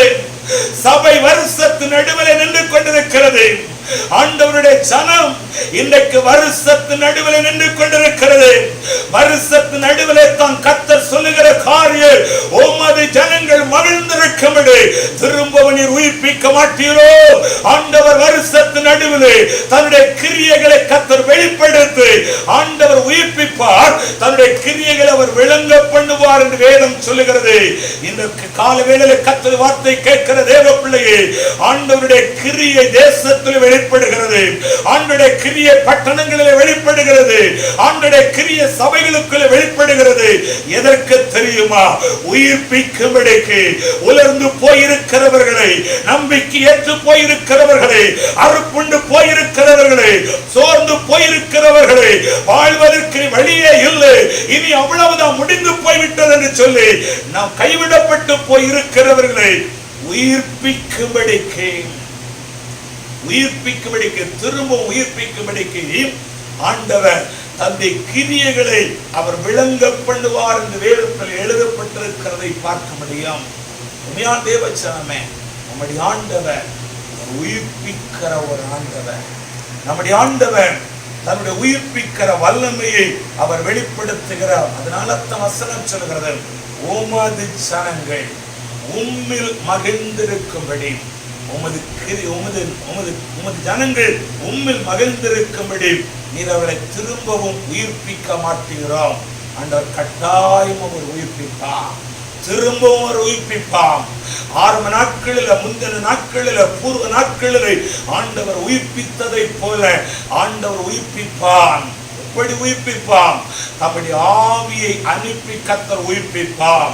ஆதி திருச்சபையில அன்றைக்கு பெந்தேகோஸ்தே நாள் என்று சொல்லுகிற அந்த நாளிலே பரிசுத்த ஆவியானவர் தம்முடைய வல்லமையை பலமாய் ஆண்டவர் ஊற்றி ஆண்டவர் தேசத்தையும் பட்டணங்களையும் ஜனங்களையும் ஆண்டவர் உயிர்ப்பித்தார். உயிர்ப்பிக்கப்படும் பொழுது 3000 5000 என்று சொல்லி ரட்சிக்கப்பட்டு சபைகளிலே சேர்த்தார்கள் என்பதை அறிந்திருக்கிறோம். அதே ஆண்டவர் இந்த வருடத்தின் மத்திய பகுதியிலே நடுவில் நின்று கொண்டிருக்கிற நம்மை பார்த்தவர் சொல்கிறார், வருஷத்தின் நடுவில் உம்முடைய கிரியைகளை உயிர்ப்பையே உம்முடைய கிரியை விளங்க பண்ணும் என்று சொல்லி வேதத்தில் சொல்லப்படவிட ஆண்டவர் தன்னுடைய ஆவியை அனுப்பி தம்முடைய ஆவியை ஆண்டவர் ஊற்றி ஆண்டவர் உயிர்ப்பிப்பார் என்பதை அறிந்திருக்கிறோம். அப்ப ஆண்டவர் தன்னுடைய ஜனங்கள் மகிழ்ந்திருக்கும்படி திரும்பவும் உயிர்ப்பிப்பார் என்று வேதத்தில் எழுதப்பட்ட ஆண்டவர் உயிர்ப்பிக்கும் பொழுது என்ன நடக்கும்? ஒரு 4 காரியத்தை நான் வேகமாய் சொல்லி நான் ஜெபிக்க போகிறேன். ஆண்டவர் உயிர்ப்பிக்கும் பொழுது என்ன நடக்கும்? முதலாவது வாசிங்க சங்கீதங்களின் புத்தகம் 71வது சங்கீதம். சங்கீதங்களின் புத்தகம் 71வது சங்கீதம் 20 21 2 வசனங்களை வாசிக்க கேட்போம். சங்கீதம் 70 20 21 அநேக இக்கட்டுகளையும் ஆபத்துகளையும் காணும்படி செய்த என்னை நீர் திரும்பவும் உயிர்ப்பித்து திரும்பவும் என்னை பூமியின் பாதாளங்களில் இருந்து ஏற பண்ணுவீர். என் மேன்மையை பெருக பண்ணி என்னை மறுபடியும் தேற்றுவீர் என்று ஆண்டவருடைய வசனம் சொல்லுகிறது. உமது ஜனங்கள் மகிழ்ந்திருக்கும்படி திரும்பவும் அவர்களை உயிர்ப்பிக்க மாட்டீரோ? வருஷத்து நடுவிலே என் கிரியைகளினால் உயிர்ப்பிப்பேன், என் கிரியைகளை நான் விளங்க பண்ணுவேன் என்று ஆண்டவருடைய வார்த்தை சொல்கிறது. அப்ப ஆண்டவர் உயிர்ப்பிக்கும் பொழுது என்ன நடக்கும்? இங்க பக்தனாகிய தாவீது சொல்லுகிறான், அநேக இக்கட்டுகளையும் அநேக ஆபத்துகளையும் காணும்படி செய்த என்று எழுதப்பட்டிருக்கிறது. தாவீது அநேக இக்கட்டுகளையும் அநேக ஆபத்துகளையும் அவன் காணும்படி செய்து என்னை நீ திரும்பவும் உயிர்ப்பித்தேன். தாவீதை ஆண்டவர் உயிர்ப்பித்தார். எதில உயிர்ப்பித்தார்? அநேக இக்கட்டுகளிலிருந்து கர்த்தர் உயிர்ப்பித்தார். அநேக ஆபத்துகளிலிருந்து கர்த்தர் உயிர்ப்பித்தார். இன்றைக்கு நீங்கள் நானும் ஒரு இக்கட்டுக்குள்ளத்தான் இன்றைக்கு நம்ம நின்று கொண்டிருக்கிறோம். தேசம் ஒரு இக்கட்டுக்குள்ளதான் நின்று கொண்டிருக்கிறது. சபை ஒரு இக்கட்டுக்குள்ளதான் நின்று கொண்டிருக்கிறது. இன்றைக்கு ஒரு இக்கட்டை இன்றைக்கு உலகம் சந்தித்துக் கொண்டிருக்கிறது. ஒரு ஆபத்தை சந்தித்துக் கொண்டிருக்கிறது. அவன் தாவீது சொல்லுகிறான், அநேக இக்கட்டுகளையும் ஆபத்துகளை காணும்படி செய்த என்னை நீ திரும்பவும் உயிர்ப்பித்து இந்த இக்கட்டுகளுக்கு பின்னால், இந்த ஆபத்துகளுக்கு பின்னால், இந்த பயங்கரங்களுக்கு பின்னால் என்னை திரும்பவும் உயிர்ப்பித்து பூமியின் பாதாளத்திலிருந்து ஏற பண்ணினீர் என்று வேதம் சொல்லுகிறது. அப்ப ஆண்டவர் உயிர்ப்பிக்கும் பொழுது முதல்ல நடக்கிற காரியம் என்ன தெரியுமா? இந்த 2 வசனத்திலே 3 காரியங்கள் எழுதப்பட்டிருக்கிறது. முதல் ஆண்டவர் சொல்லுகிறார், பூமியின் பாதாளத்திலிருந்து என்னை ஏற பண்ணினீர். எங்க ஏற பண்ணினீர்? உயரமான ஸ்தலங்களிலே என்னை ஏற பண்ணினீர். இக்கட்டு இருக்கும் பொழுது, ஆபத்து இருக்கும் பொழுது ஒரு மனிதன் எங்கே இருக்கிறான் என்று சொன்னால் தாழ்வான இடங்களில் அவன் கிடக்கிறான், பாதாளமான இடத்தில் அவன் கிடக்கிறான். ஆனால் திரும்பவும் கர்த்தர் உயிர்ப்பிக்கும் பொழுது என்ன நடக்கும் என்று சொன்னால் பூமியின் பாதாளத்திலிருந்து அவர் ஏற பண்ணுகிறார். அப்படினால் உயர்ந்த ஸ்தானங்களிலே ஆண்டவர் கொண்டு வருகிறார் என்று வேதத்தில் எழுதப்பட்டிருக்கிறது. அவ் ஆண்டவர் உயிர்ப்பிக்கும் பொழுது என்ன நடக்கும் என்று சொன்னார், தாழ்விடத்திலே கிடக்கிற நம்மை ஆண்டவர் உயர்ந்த ஸ்தானங்களிலே கொண்டு வருவார். உபாகமம் புஸ்தகம் 32வது அதிகாரம், உபாகமம் புஸ்தகம் 32வது அதிகாரம் 13வது வசனத்தில் எழுதப்பட்டிருக்கிறது, பூமியின் உயர்ந்த ஸ்தானங்களிலே அவனை ஏறி இறக்க பண்ணுவேன் என்று எழுதப்பட்டிருக்கிறது. பூமியின் உயர்ந்த ஸ்தானங்களிலே அவனை நான் ஏறி வர பண்ணினார் என்று எழுதப்பட்டிருக்கிறதை பார்க்க முடியும். அப்ப ஆண்டவர் உயிர்ப்பிக்கும் என்ன நடக்கிறது என்று சொன்னால், ஆண்டவர் தன்னுடைய ஜனத்தை உயர்ந்த ஸ்தானத்துக்கு கொண்டு வருவார். தேவ பிள்ளைகளை கத்த உயர்ந்த இடத்துக்கு அவர் கொண்டு வருவார். அது மாத்திரமல்ல, அந்த வசனம் சொல்லுகிறது, என் மேன்மையை நீ பெருக பண்ணுவீன். அப்படின்னா என்ன மேன்மையை? இழந்து போன மேன்மையை, இழந்து போன ஆசீர்வாதத்தை, இழந்து போன அநேக காரியத்தை மறுபடி நீர் என்ன செய்வீர்? நீர் பெருக பண்ணி, மேன்மையை நீர் பெருக பண்ணுவீர் என்று வேதத்தில் எழுதப்பட்டிருக்கிறது. மூன்றாவது சொல்லப்பட்டிருக்கிறது, என்னை மறுபடியும் தேற்றுவீர் என்று எழுதப்பட்டிருக்கிறது. தேவ பிள்ளையே, ஆண்டவர் உயிர்ப்பிக்கும் பொழுது நடக்கிற காரியம், இந்த மூன்று காரியத்தை பார்க்கும் பொழுது, நீர் ஏறி வர பண்ணுகிறேன், என் மேன்மையை பெருக பண்ணுகிறேன், என்னை மறுபடியும் தேற்றுவீர் என்று சொல்லப்பட்டிருக்கிறது. இந்த மூன்று காரியத்தை நம்ம பார்க்கும் பொழுது ஆண்டவர் உயிர்ப்பிக்கும் பொழுது என்ன நடக்கும் என்றால், இழந்து போனதை கர்த்தர் இரட்டத்தனையாய் தருவார் என்பதை குறித்து நம்மால் அறிந்து கொள்ள முடியும். தேவ பிள்ளையே, ஆண்டவர் தன்னுடைய ஜனத்தை மறுபடியும் உயிர்ப்பிக்கும் பொழுது என்ன நடக்கும் தெரியுமா? இழந்து போனது கர்த்தர் இரட்டத்தனையாய் திரும்ப தருவார். யோபுவினுடைய வாழ்க்கையில் நடந்தது. அவனை கர்த்தர் நினைச்சத ஊட்ச தேசத்தில் அவனை ஆசீர்வாதமாக வைத்திருந்தார். ஆனால் ஒரு நாள் எந்த உயரத்தில் இருந்தானோ அதே யோபு தாழ்வான இடத்துல அவன் இறங்கினதை அறிந்திருக்கிறான். பாதாளத்திலே அவன் இறங்கினதை அறிந்திருக்கிறான். யோபுனுடைய மேன்மை எல்லாம் அற்று போய்விட்டது.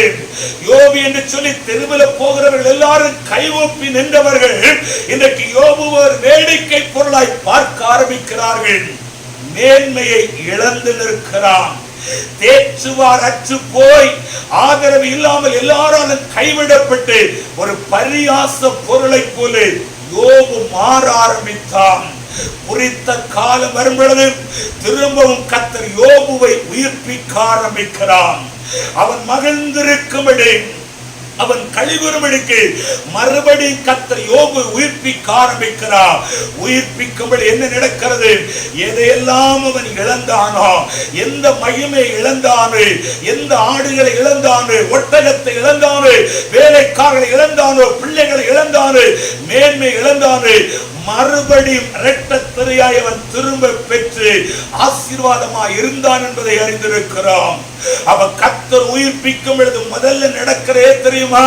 பட்சித்த வருஷத்தின் பிள்ளையை உனக்கு நான் திரும்ப அளிப்பேன் என்று சொன்னவே, எதை நீ இழந்திருக்கிறாயோ, இழந்த மேன்மையை, இழந்த மகிமையை, இழந்த ஆசீர்வாதத்தை, இழந்த வல்லமையை கர்த்தர் மறுபடியும் உனக்கு தந்து கர்த்தரை உயர்த்துவார்.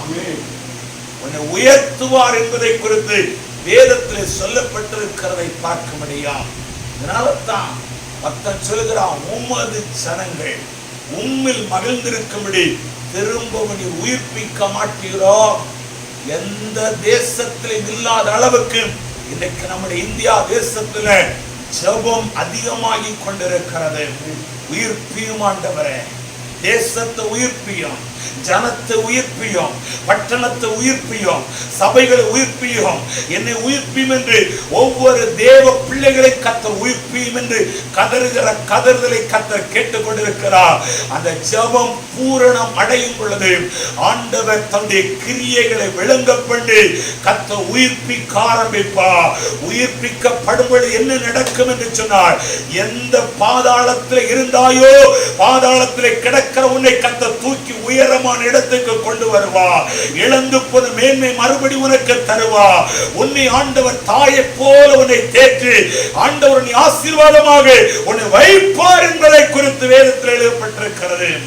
இரண்டாவது ஆண்டவர் உயிர்ப்பிக்கும் பொழுது இரண்டாவது நடக்கிற காரியம் என்ன? வாசிங்க சங்கீதங்களின் புத்தகம் 119வது சங்கீதம். சங்கீதங்களின் புத்தகம் 119வது சங்கீதம் 88வது வசனத்தை வாசிக்க கேட்போம். சங்கீதம் 119 88வது வசனத்தை வாசிக்க கேட்போம். உமது கிருபையின்படியே என்னை உயிர்ப்பியும், அப்பொழுது நான் உம்முடைய வாக்கின் சாட்சியை காத்து நடப்பேன். இரண்டாவது ஆண்டவர் உயிர்ப்பிக்கும் பொழுது இரண்டாவது நடக்கிற காரியம் என்ன? சாட்சியை காத்து நடப்போம். முதல்ல சொன்னேன், ஆண்டவர் நம்மளை உயிர்ப்பிக்கும் பொழுது இழந்து போனவைகளை இரட்டிப்பாய் தந்து மறுபடியும் உயர்ந்த ஸ்தானங்களில் நம்மளை கொண்டு போய் அவர் வைப்பார். இரண்டாவது ஆண்டவர் உயிர்ப்பிக்கும் பொழுது என்ன நடக்கும் என்று சொன்னால், சாட்சியை நம்ம காத்து கொள்ளும்படி ஆண்டவர் செய்வார். இந்த வசனம் சொல்லுகிறது, உமது கிருபையின்படி என்னை உயிர்ப்பையும், அப்பொழுது நான் உம்முடைய வாக்கின்படி, அப்படின்னா உம்முடைய வார்த்தையின்படி என் சாட்சியை நான் காத்து நடப்பேன். ஆண்டவர் உயிர்ப்பிக்கும் பொழுது இரண்டாவது என்ன நடக்கும் என்றால், ஆண்டவர் நம்மளை காத்து நடத்துவார் என்பதை அறிந்திருக்கிறோம். நம்ம சாட்சியை அவர் காத்து நடத்துவார். இந்த வசனத்தை யார் சொல்லுகிறது? தாவீது தான் பாடியவர் எழுதுகிறான். உம்முடைய கிருபையின்படி என்னை உயிர்ப்பியும், அப்பொழுது உம்முடைய கிருபையின்படி என்னை உயிர்ப்பி, அப்பொழுது நான் சாட்சியை காத்து நடப்பேன் என்று தாவீது சொல்லுகிறான். ஏனென்றால் தாவீது அபிஷேகம் பண்ணப்பட்டான். கர்த்தராலே அபிஷேகம் பண்ணப்பட்ட மனிதன் தாவீது. ஆனால் அந்த அபிஷேகம் பண்ணப்பட்ட தாவீது என்ன செய்து விட்டான்? பாவம் செய்வதற்கு ஒரு வாய்ப்பு வர ஆரம்பிக்கிறது. பத்சேபாள் என்று சொல்லுகிற ஒரு பெண்ணோடு கூட அவன் பாவம் செய்ய ஆரம்பிக்கிறான். ஆனால் பாவம் செய்த பின்பு ஆண்டவர் என்ன செய்தார் என்று சொன்னார், ஆண்டவர் சில நாட்கள் அப்படியே அமைதியா இருக்க ஆரம்பிக்கிறான். எப்படியாயிலும் இவன் செய்த பாவத்தை அவன் உணர்ந்து அவன் மனம் திரும்புவான், அவன் என் பக்கம் வருவான் என்று சொல்லி ஆண்டவர் தவணைகளை கொடுத்து கொண்டிருந்தார். ஏறக்குறைய 9 மாத காலமாக தான் செய்த தவறை தாவீது உணரவில்லை. ஏறக்குறைய 9 மாத காலமாய் தாவீது செய்த தவறை, நான் இப்படிப்பட்ட பாவத்தை செய்தேன் என்று அந்த தவறை அவன் உணரவில்லை. இப்ப தாவீதுடைய ஜெபம் குறைய ஆரம்பிக்கிறது, ஆராதிக்கிறது குறைய ஆரம்பிக்கிறது, உபவாசிக்கிறது குறைய ஆரம்பிக்கிறது, தேவனை தேடுகிறது குறைய ஆரம்பிக்கிறது. அப்பொழுது தான் ஆண்டவர் நாத்தான் தீர்க்கதரிசியை அனுப்பி அவன் செய்த பாவத்தை தாவீது ஆண்டவர் உணர்த்த ஆரம்பிக்கிறான். அப்பொழுது அவன் உணர்வு அடைந்து தேவ சமூகத்தில் அவன் கதற ஆரம்பிக்கிறான். தேவனே, என்னை மன்னியும், என்னை சுத்திகரியும், என்னை கழுவியருளும், சுத்த இருதயத்தில் சிருஷ்டியும் என்று சொல்லி அவன் தேவ சமூகத்திலே அறிக்கப்பட ஆரம்பிக்கிறான். உம்முடைய இரட்சணியத்தில் என்னை விட்டு எடுத்து விடாதேயும், உம்முடைய பரிசுத்த ஆவி எனக்கு தந்து என்னை நடத்தும் என்று சொல்லி அவன் ஜெபிக்க ஆரம்பித்தான். அதற்கு பிறகு கர்த்தர் என்ன செய்தார் தெரியுமா? அவன் பாவத்தை அறிக்கப்பட்டு ஜெபித்த பொழுது தாவீதை கர்த்தர் உயிர்ப்பிக்க ஆரம்பித்தார். அதற்கு பிறகு தாவீது பாவம் செய்ததாக வேதத்தில் எங்கேயும் நம்ம பார்க்க முடியவில்லை. அப்ப ஆண்டவர் உயிர்ப்பிக்கும் பொழுது இரண்டாவது நடக்கிற காரியம் என்று நம்ம சாட்சி உள்ள ஒரு வாழ்க்கை வாழபடிக்கு, நம்முடைய சாட்சியை காத்து நடக்கும்படிக்கு ஆண்டவர் நமக்கு உதவி செய்வார் என்பதை அறிந்திருக்கிறோம். யோவான் 8வது அதிகாரத்தில், யோவான் எழுதின சுவிசேஷம் 8வது அதிகாரத்தில் ஒரு ஸ்திரியை விபச்சாரத்திலே கையும் களவுமாய் பிடித்து இயேசுவினிடத்தில் கொண்டு வருகிறார்கள். மோசேயுடைய நியாயப்பிரமாணத்தின்படி இவளை கல்லெறிந்து கொள்ள வேண்டும், நீர் என்ன செய்ய போகிறீர் என்று இயேசுவினிடத்தில் அந்த ஸ்திரியை கொண்டு போய் நிறுத்தும் பொழுது இயேசு என்ன சொன்னார் தெரியுமா? உங்களில் பாவம் இல்லாதவன் முதலாவது இவள் மேல் கல்லெறிய கடவன். எல்லாரும் கல்லை போட்டுவிட்டு திரும்பி போய்விட்டார்கள். இயேசு பார்க்கிறார், இந்த ஸ்திரீ மாத்திரம் நிற்கிறாள். இயேசு சொன்னார், நானும் உன் ஆக்கினைக்குள்ளாக தீர்க்கவில்லை, நீ போ, இனி பாவம் செய்யாதே. நீ போ, உன் பாவத்தை எல்லாம் நான் மன்னித்து விட்டேன், இனி நீ பாவம் செய்யாதே என்று அனுப்பிவிட ஆரம்பிக்கிறான்.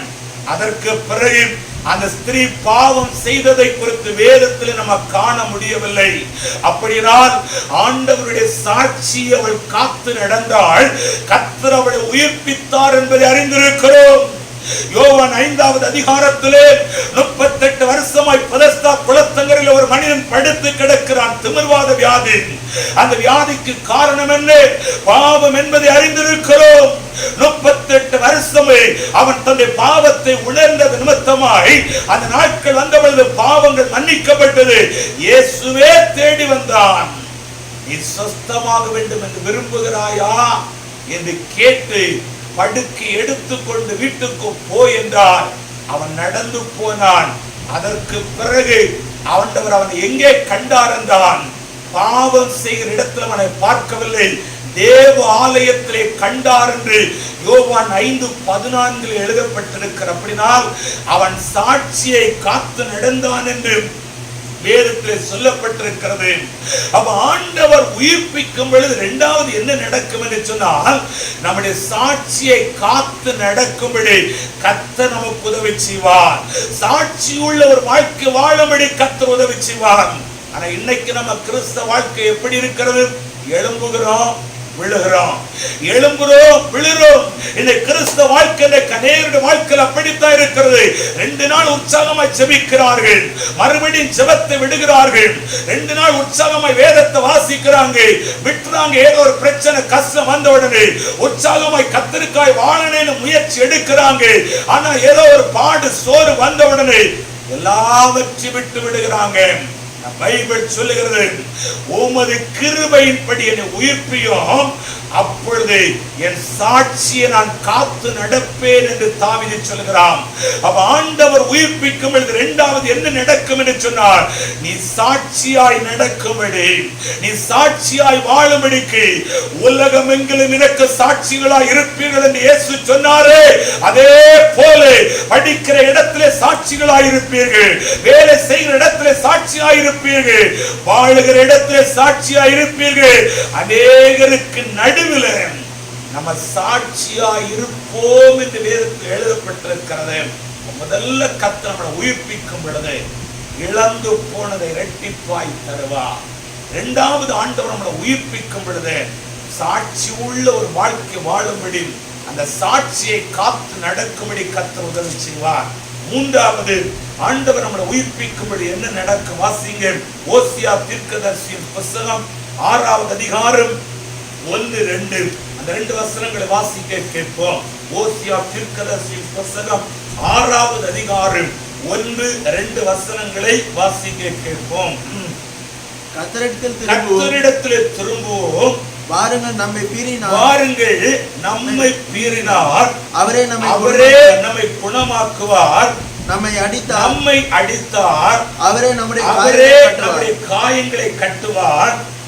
2 நாளைக்கு பின்பு அவர் நம்மை உயிர்ப்பிப்பார், 3ஆம் நாளிலே நம்மை எழுப்புவார், அப்பொழுது நாம் அவருடைய சமூகத்திலே பிழைத்திருப்போம். மூன்றாவது ஆண்டவர் நம்மளை உயிர்ப்பிக்கும் பொழுது என்ன நடக்கும் என்றால், அவருடைய சமூகத்திலே பிழைத்திருப்போம். இங்கு ஆண்டவர் ஓசியா தீர்க்கதரிசியை கொண்டு இஸ்ரவேல் ஜனங்களுக்கு சொல்லுகிற காரியம், கர்த்தரிடத்துக்கு திரும்புவோம், வாருங்கள். ஆண்டவர் நம்மை பீறினார், நம்மை குணமாக்குவார், நம்மை அடித்தார், நம்முடைய காயங்களை கட்டுவார். 2 நாளைக்கு பின்பு அவர் நம்மளை உயிர்ப்பிப்பார். 3ஆவது நாளிலே நம்மளை எழும்ப செய்வான். நாம் அவருடைய சமூகத்திலே பிழைத்திருப்போம் என்று வேதத்தில் எழுதப்பட்டிருக்கிற. 3ஆவது கர்த்தர் நம்மளை உயிர்ப்பிக்கும் பொழுது என்ன நடக்கும் தெரியுமா? நாம் பிழைத்திருப்போம் என்று வேதத்தில் எழுதப்பட்டிருக்கிறது. எங்கே பிழைத்திருப்போம்? தேவ சமூகத்திலே நம்மை பிழைத்திருப்போம் என்பதை குறித்து அறிந்திருக்கிறோம். வேதம் சொல்லுகிற, இயேசு சொன்னார், நான் பிழைத்திருக்கிறபடினால் நீங்களும் பிழைத்திருப்பீர்கள் என்று வேதத்தில் எழுதப்பட்டிருக்கிறது. நீங்கள் நானும் ஆராதிக்கிற ஆண்டவர் உயிர்ப்பிக்கப்பட்டவர். அவர் உயிர்ப்பிக்கப்பட்டிருக்கிறபடினால் அவருடைய ஜனங்களும் மகிழ்ந்திருக்கும்படி கர்த்தர் தம்முடைய ஜனத்தை அவர் உயிர்ப்பிப்பார். அவர் உயிர்ப்பிக்கும் பொழுது அவருடைய சமூகத்தில் நம்ம பிழைத்திருப்போம். எதற்காக ஆண்டவர் நம்மளை பிழைக்க வைக்கிறார் தெரியுமா? சங்கீதம் 118வது சங்கீதம் 17வது வசனத்தில் எழுதப்பட்டிருக்கிறது. சங்கீதம் 118:17 எழுதப்பட்டிருக்கிறது, நான் சாவாமல் பிழைத்திருந்து அவருடைய செய்கைகளை விவரிப்பேன். நான் சாவாமல் பிழைத்திருந்து கர்த்தருடைய செய்கைகளை விவரிப்பேன் என்று வேதத்தில் எழுதப்பட்டிருக்கிறது. தேவ பிள்ளையே, ஆண்டவர் எதற்காக நம்மளை உயிர்ப்பித்து நம்மளை பிழைக்க வைக்கிறார் என்று சொன்னான், உலகத்தோடு ஒத்த வேஷம் தரிப்பதற்கு அல்ல, உலகத்தோடு கூட உலகத்தானா இருப்பதற்கு அல்ல.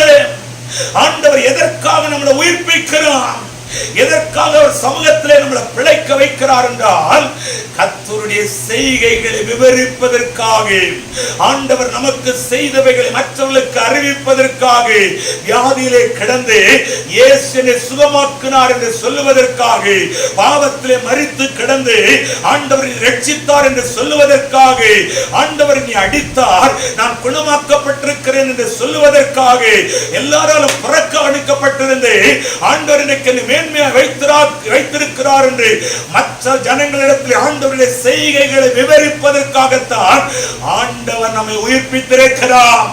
அப்ப ஆண்டவர் நம்மளை உயிர்ப்பிக்கும் பொழுது என்ன நடக்கும் என்றால், அவருடைய சமூகத்தில் நம்ம பிழைத்திருப்போம். லாசரு நாறிப்போய் 4 நாளாகிவிட்டது. யூதர்களுடைய நம்பிக்கையெல்லாம் முடிந்து விட்டது. இனி இவன் பிழைக்க முடியாது. சரீரமெல்லாம் நாற்றம் எடுத்து விட்டது. 4வது நாள் இயேசு வருகிறான். அவனை எங்கே வைத்தீர்கள்? கல்லறை காண்பித்தார்கள். கல்லை புரட்டுங்கள். நாருமே 4 நாள் ஆகிவிட்டது. அப்படின்னா நாற்றம் எடுக்கிறதப்பா, இந்த சரீரத்தில் இந்த துர்நாற்றம் வீசிக் கொண்டிருக்கிறது. இயேசு சொன்னார், நீ விசுவாசித்தால் தேவனுடைய மகிமையை காண்பாய் என்று சொல்லி நாறிப்போ இந்த சரீரத்தை பார்த்து, லாசருவே வெளியே வா என்று அழைத்தார். மரித்தவன் உயிரோடு கூட அவன் வெளியே வந்து எல்லாருக்கும் முன்பதாக நின்றான் என்று வேதம் சொல்லுகிறது. ஏன் லாசருவை ஆண்டவர் உயிரோடு கூட எழுப்பினார்?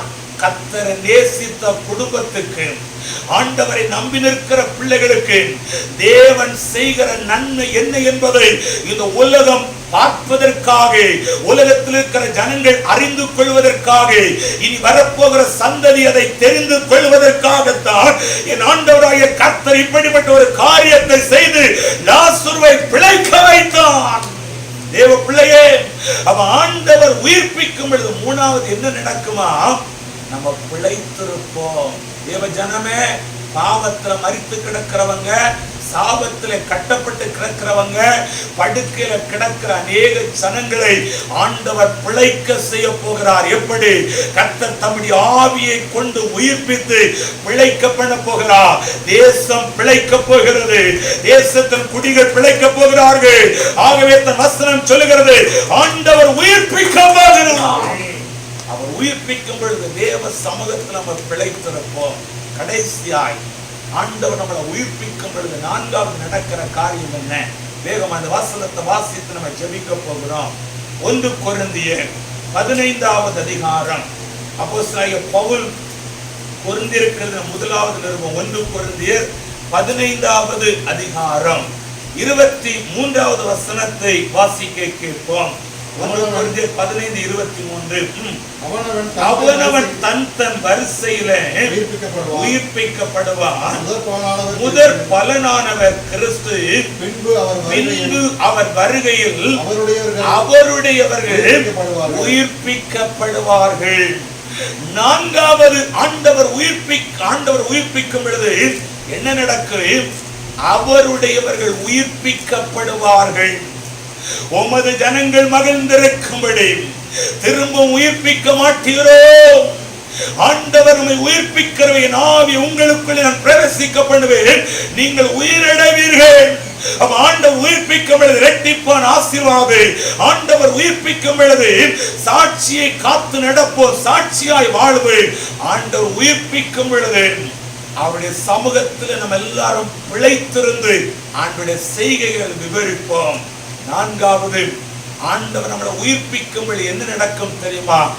அவருடையவர்கள் உயிர்ப்பிக்கப்படுவார்கள். எதற்கு?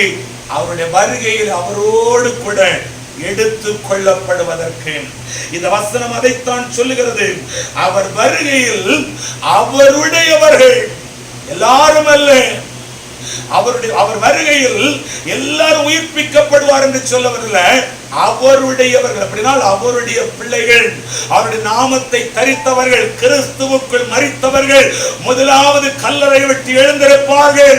பின்பு இந்த உலகத்தில் இருக்கிற அத்தனை பேரு உயிர்ப்பிக்கப்படுவார்கள், அவரோடு கூட எடுத்துக் கொள்ளப்படுவார்கள் என்பதை குறித்து நம்ம வேதத்தில் வாசிக்கிறோம். ஆண்டவர் நம்மளை உயிர்ப்பிக்கும் பொழுது நம்ம உயிர்ப்பிக்கப்படுவோம் என்று வேதத்தில் எழுதப்பட்டிருக்கிறது. தேவ பிள்ளையே, ஆண்டவர் சீக்கிரத்தில் இந்த உலகத்திற்கு வரப்போகிறார். எதற்கு? சபையை உயிர்ப்பிக்கும்படி, தேசத்தை உயிர்ப்பிக்கும்படி, ஜனத்தை உயிர்ப்பிக்கும்படி. அந்த வருகையில சபையை அவர் எடுத்துக்கொள்ளப்படுவதற்கு முன்னால் இந்த உலகத்துல ஒரு பெரிய எழுப்புதல் என்பதை நம்ம அறிந்திருக்கிறோம். உலகத்தை அசைக்கிற வசனம் சொல்லுகிறது, ராஜ்யத்தின் சுவிசேஷம் உலகம் எங்கிலும் பிரசங்கிக்கப்பட வேண்டும், அப்பொழுது முடிவு வரும் என்று எழுதப்பட்டிருக்கிறது. அப்பொழுது ராஜ்யத்தின் சுவிசேஷம் உலகம் எங்கிலும் பிரசங்கிக்கப்பட வேண்டும் என்று சொன்னார். அதற்கு ஒரே ஒரு வழி, எழுப்புதல் வர வேண்டும். அன்னைக்கு ஆதி திருச்சபையில் எழுப்புதல் வந்தது. ஒரே பிரசங்கத்தில் 3000 ரட்சிக்கப்பட்டது, ஒரே பிரசங்கத்தில் 5000 ரட்சிக்கப்பட்டது. அப்ப முழு உலகத்தில் இருக்கிற ஜனங்கள் சுவிசேஷத்தை அறிந்து ரட்சிக்கப்பட்ட சபையில சேர்க்கப்பட வேண்டுமானால் ஆதி திருச்சபையில் உண்டான எழுப்புதலை போல பல மடங்கு வல்லமையோடு இந்த உலகத்தில் எழுப்புதல் உண்டாக வேண்டும். அப்பொழுது முழு உலகமும் தேவனுக்கு நேராக திரும்பும், கர்த்தரும் வருவார், சபை எடுத்துக் கொள்ளப்படும், உலகத்திற்கு முடிவு வரும் என்பதை அறிந்திருக்கிறோம். வசனம் சொல்லுகிறது, உமது ஜனங்கள் உம்மில் மகிழ்ந்திருக்கும்படி திரும்பவும் உயிர்ப்பிக்க மாட்டோம். ஆண்டவர் உயிர்ப்பித்தார். இந்த கனலுமின்றி குளிருமின்றி வெதுவெதுப்பாக உலக கஷ்டம், பாடு, கண்ணீர், துக்கத்தை குறித்து இன்னைக்கு ஜனங்கள் சோர்ந்து போய் கொண்டிருக்கிறார்கள். அதே ஜனத்தை ஆண்டவர் திரும்பவும் உயிர்ப்பிக்க போகிறான். அதே தேவ பிள்ளையை கர்த்தர் திரும்ப உயிர்ப்பிக்க போகிறான். வருஷத்தின் நடுவில் உடைய கிரியையை நீர் விளங்க பண்ணி உயிர்ப்பீம் என்று வேதத்தில் எழுதப்பட்ட வசனத்தின்படி வருஷத்தின் நடுவில் ஆண்டவர் ஒவ்வொரு உயிர்ப்பிப்பார். எல்லாரும் எழுப்பி நிற்க போகிறோம், எல்லாரும் எழுப்பி நிற்க போகிறோம். எல்லாரும் அப்படி எழுப்பி நிற்க போகிறோம். நம்முடைய ஆண்டவர் நம்மை உயிர்ப்பிக்கிற ஆண்டவர். நம்முடைய ஆண்டவர் நம்முடைய ஆத்துமாவை உயிர்ப்பிக்கிறவர், நம்முடைய சரீரத்தை உயிர்ப்பிக்கிறவர், நம்முடைய சாவுக்கு ஏதுவான சரீரங்களை அவர் உயிர்ப்பிக்கிறவர் என்பதை அறிந்திருக்கிறோம். தேங்க்யூ லார்ட், உமக்கு ஸ்தோத்திரம். எல்லாரும் தேவ சமூகத்தில் அவரையே நோக்கி பார்த்து நம்ம ஜெபிக்க போகிறோம். இன்னைக்கு ஒரு அருமையான வார்த்தை மூலமாய் கர்த்தர் நம்மோடு கூட பேசி இருக்கிறார். உமது ஜனங்கள் மகிழ்ந்திருக்கும்படி ஆண்டவருடைய ஒரே ஒரு விருப்பம் என்ன தெரியுமா? என் ஜனம் மகிழ்ந்திருக்கணும். கர்த்தருக்குள் நீங்க மகிழ்ச்சியாயிருப்பதே தேவனுடைய பலம் என்று எழுதப்பட்டிருக்கிறது. கர்த்தருக்குள் நீங்க மகிழ்ச்சியாயிருப்பதே பலம். அத்தி மரம் துளிர் விடாமல் போனாலே, திராட்சை கொடி பலன் விடாமல் போனாலே, மந்தையிலே ஆடு முதலானவை அற்று போனாலே, நான் கர்த்தருக்குள் மகிழ்ச்சியாயிருப்பேன் என்று பக்தர் சொன்னாரே. அதே போல உமது ஜனம் மகிழ்ந்திருக்க வேண்டும். ஆண்டவருடைய ஒரே ஒரு விருப்பு, அவருடைய பிள்ளைகள் துக்கமாய் இருப்பது ஆண்டவருக்கு விருப்பம் அல்ல. அழுது கொண்டிருப்பது ஆண்டவர் விரும்பல்ல. கண்ணீரோடு கூட இருப்பது ஆண்டவர் விரும்பல்ல. ஏதோ வாழ்க்கையில் எல்லாம் இழந்து போய் இருக்கிற ஆண்டவர் விரும்பல்ல. உமது ஜனம் மகிழ்ந்திருக்கிறது. அப்ப ஆண்டவருடைய ஜனம் மகிழ்ந்திருக்கிற ஒரே ஒரு காரியம், திரும்ப உயிர்ப்பிக்கப்படணும். அந்த குடும்பம் உயிர்ப்பிக்கப்படணும், அந்த சபை உயிர்ப்பிக்கப்படணும், அந்த தேசம் உயிர்ப்பிக்கப்படணும், அந்த பட்டணம் உயிர்ப்பிக்கப்படணும். உயிர்ப்பிக்கப்படும் பொழுது அது மகிழ்ந்திருக்கான். கர்த்தர் மறுபடியும் தேசத்தை உயிர்ப்பிக்க போகிறார். மறுபடியும் ஊழியங்களை கர்த்தர் உயிர்ப்பிக்க போகிறார். ஊழியர்களை கர்த்தர் உயிர்ப்பிக்க போகிறார். தேவ ஜனத்தை கர்த்தர் உயிர்ப்பிக்க போகிறார். யாக்கோபுடைய ஆவி உயிர்ப்பித்தது. இஸ்ரவேல் ஜனங்கள் சொன்னார்கள், எங்கள் எலும்புகள் உலர்ந்து போய்விட்டது, நாங்கள் அறுப்புண்டு போயிருக்கிற நம்பிக்கையற்று போயிருக்கிறோம். என் ஆவி உங்களுக்குள்ளே பிரவேசிக்க பண்ணுவேன், உயிரடைவீர்கள்.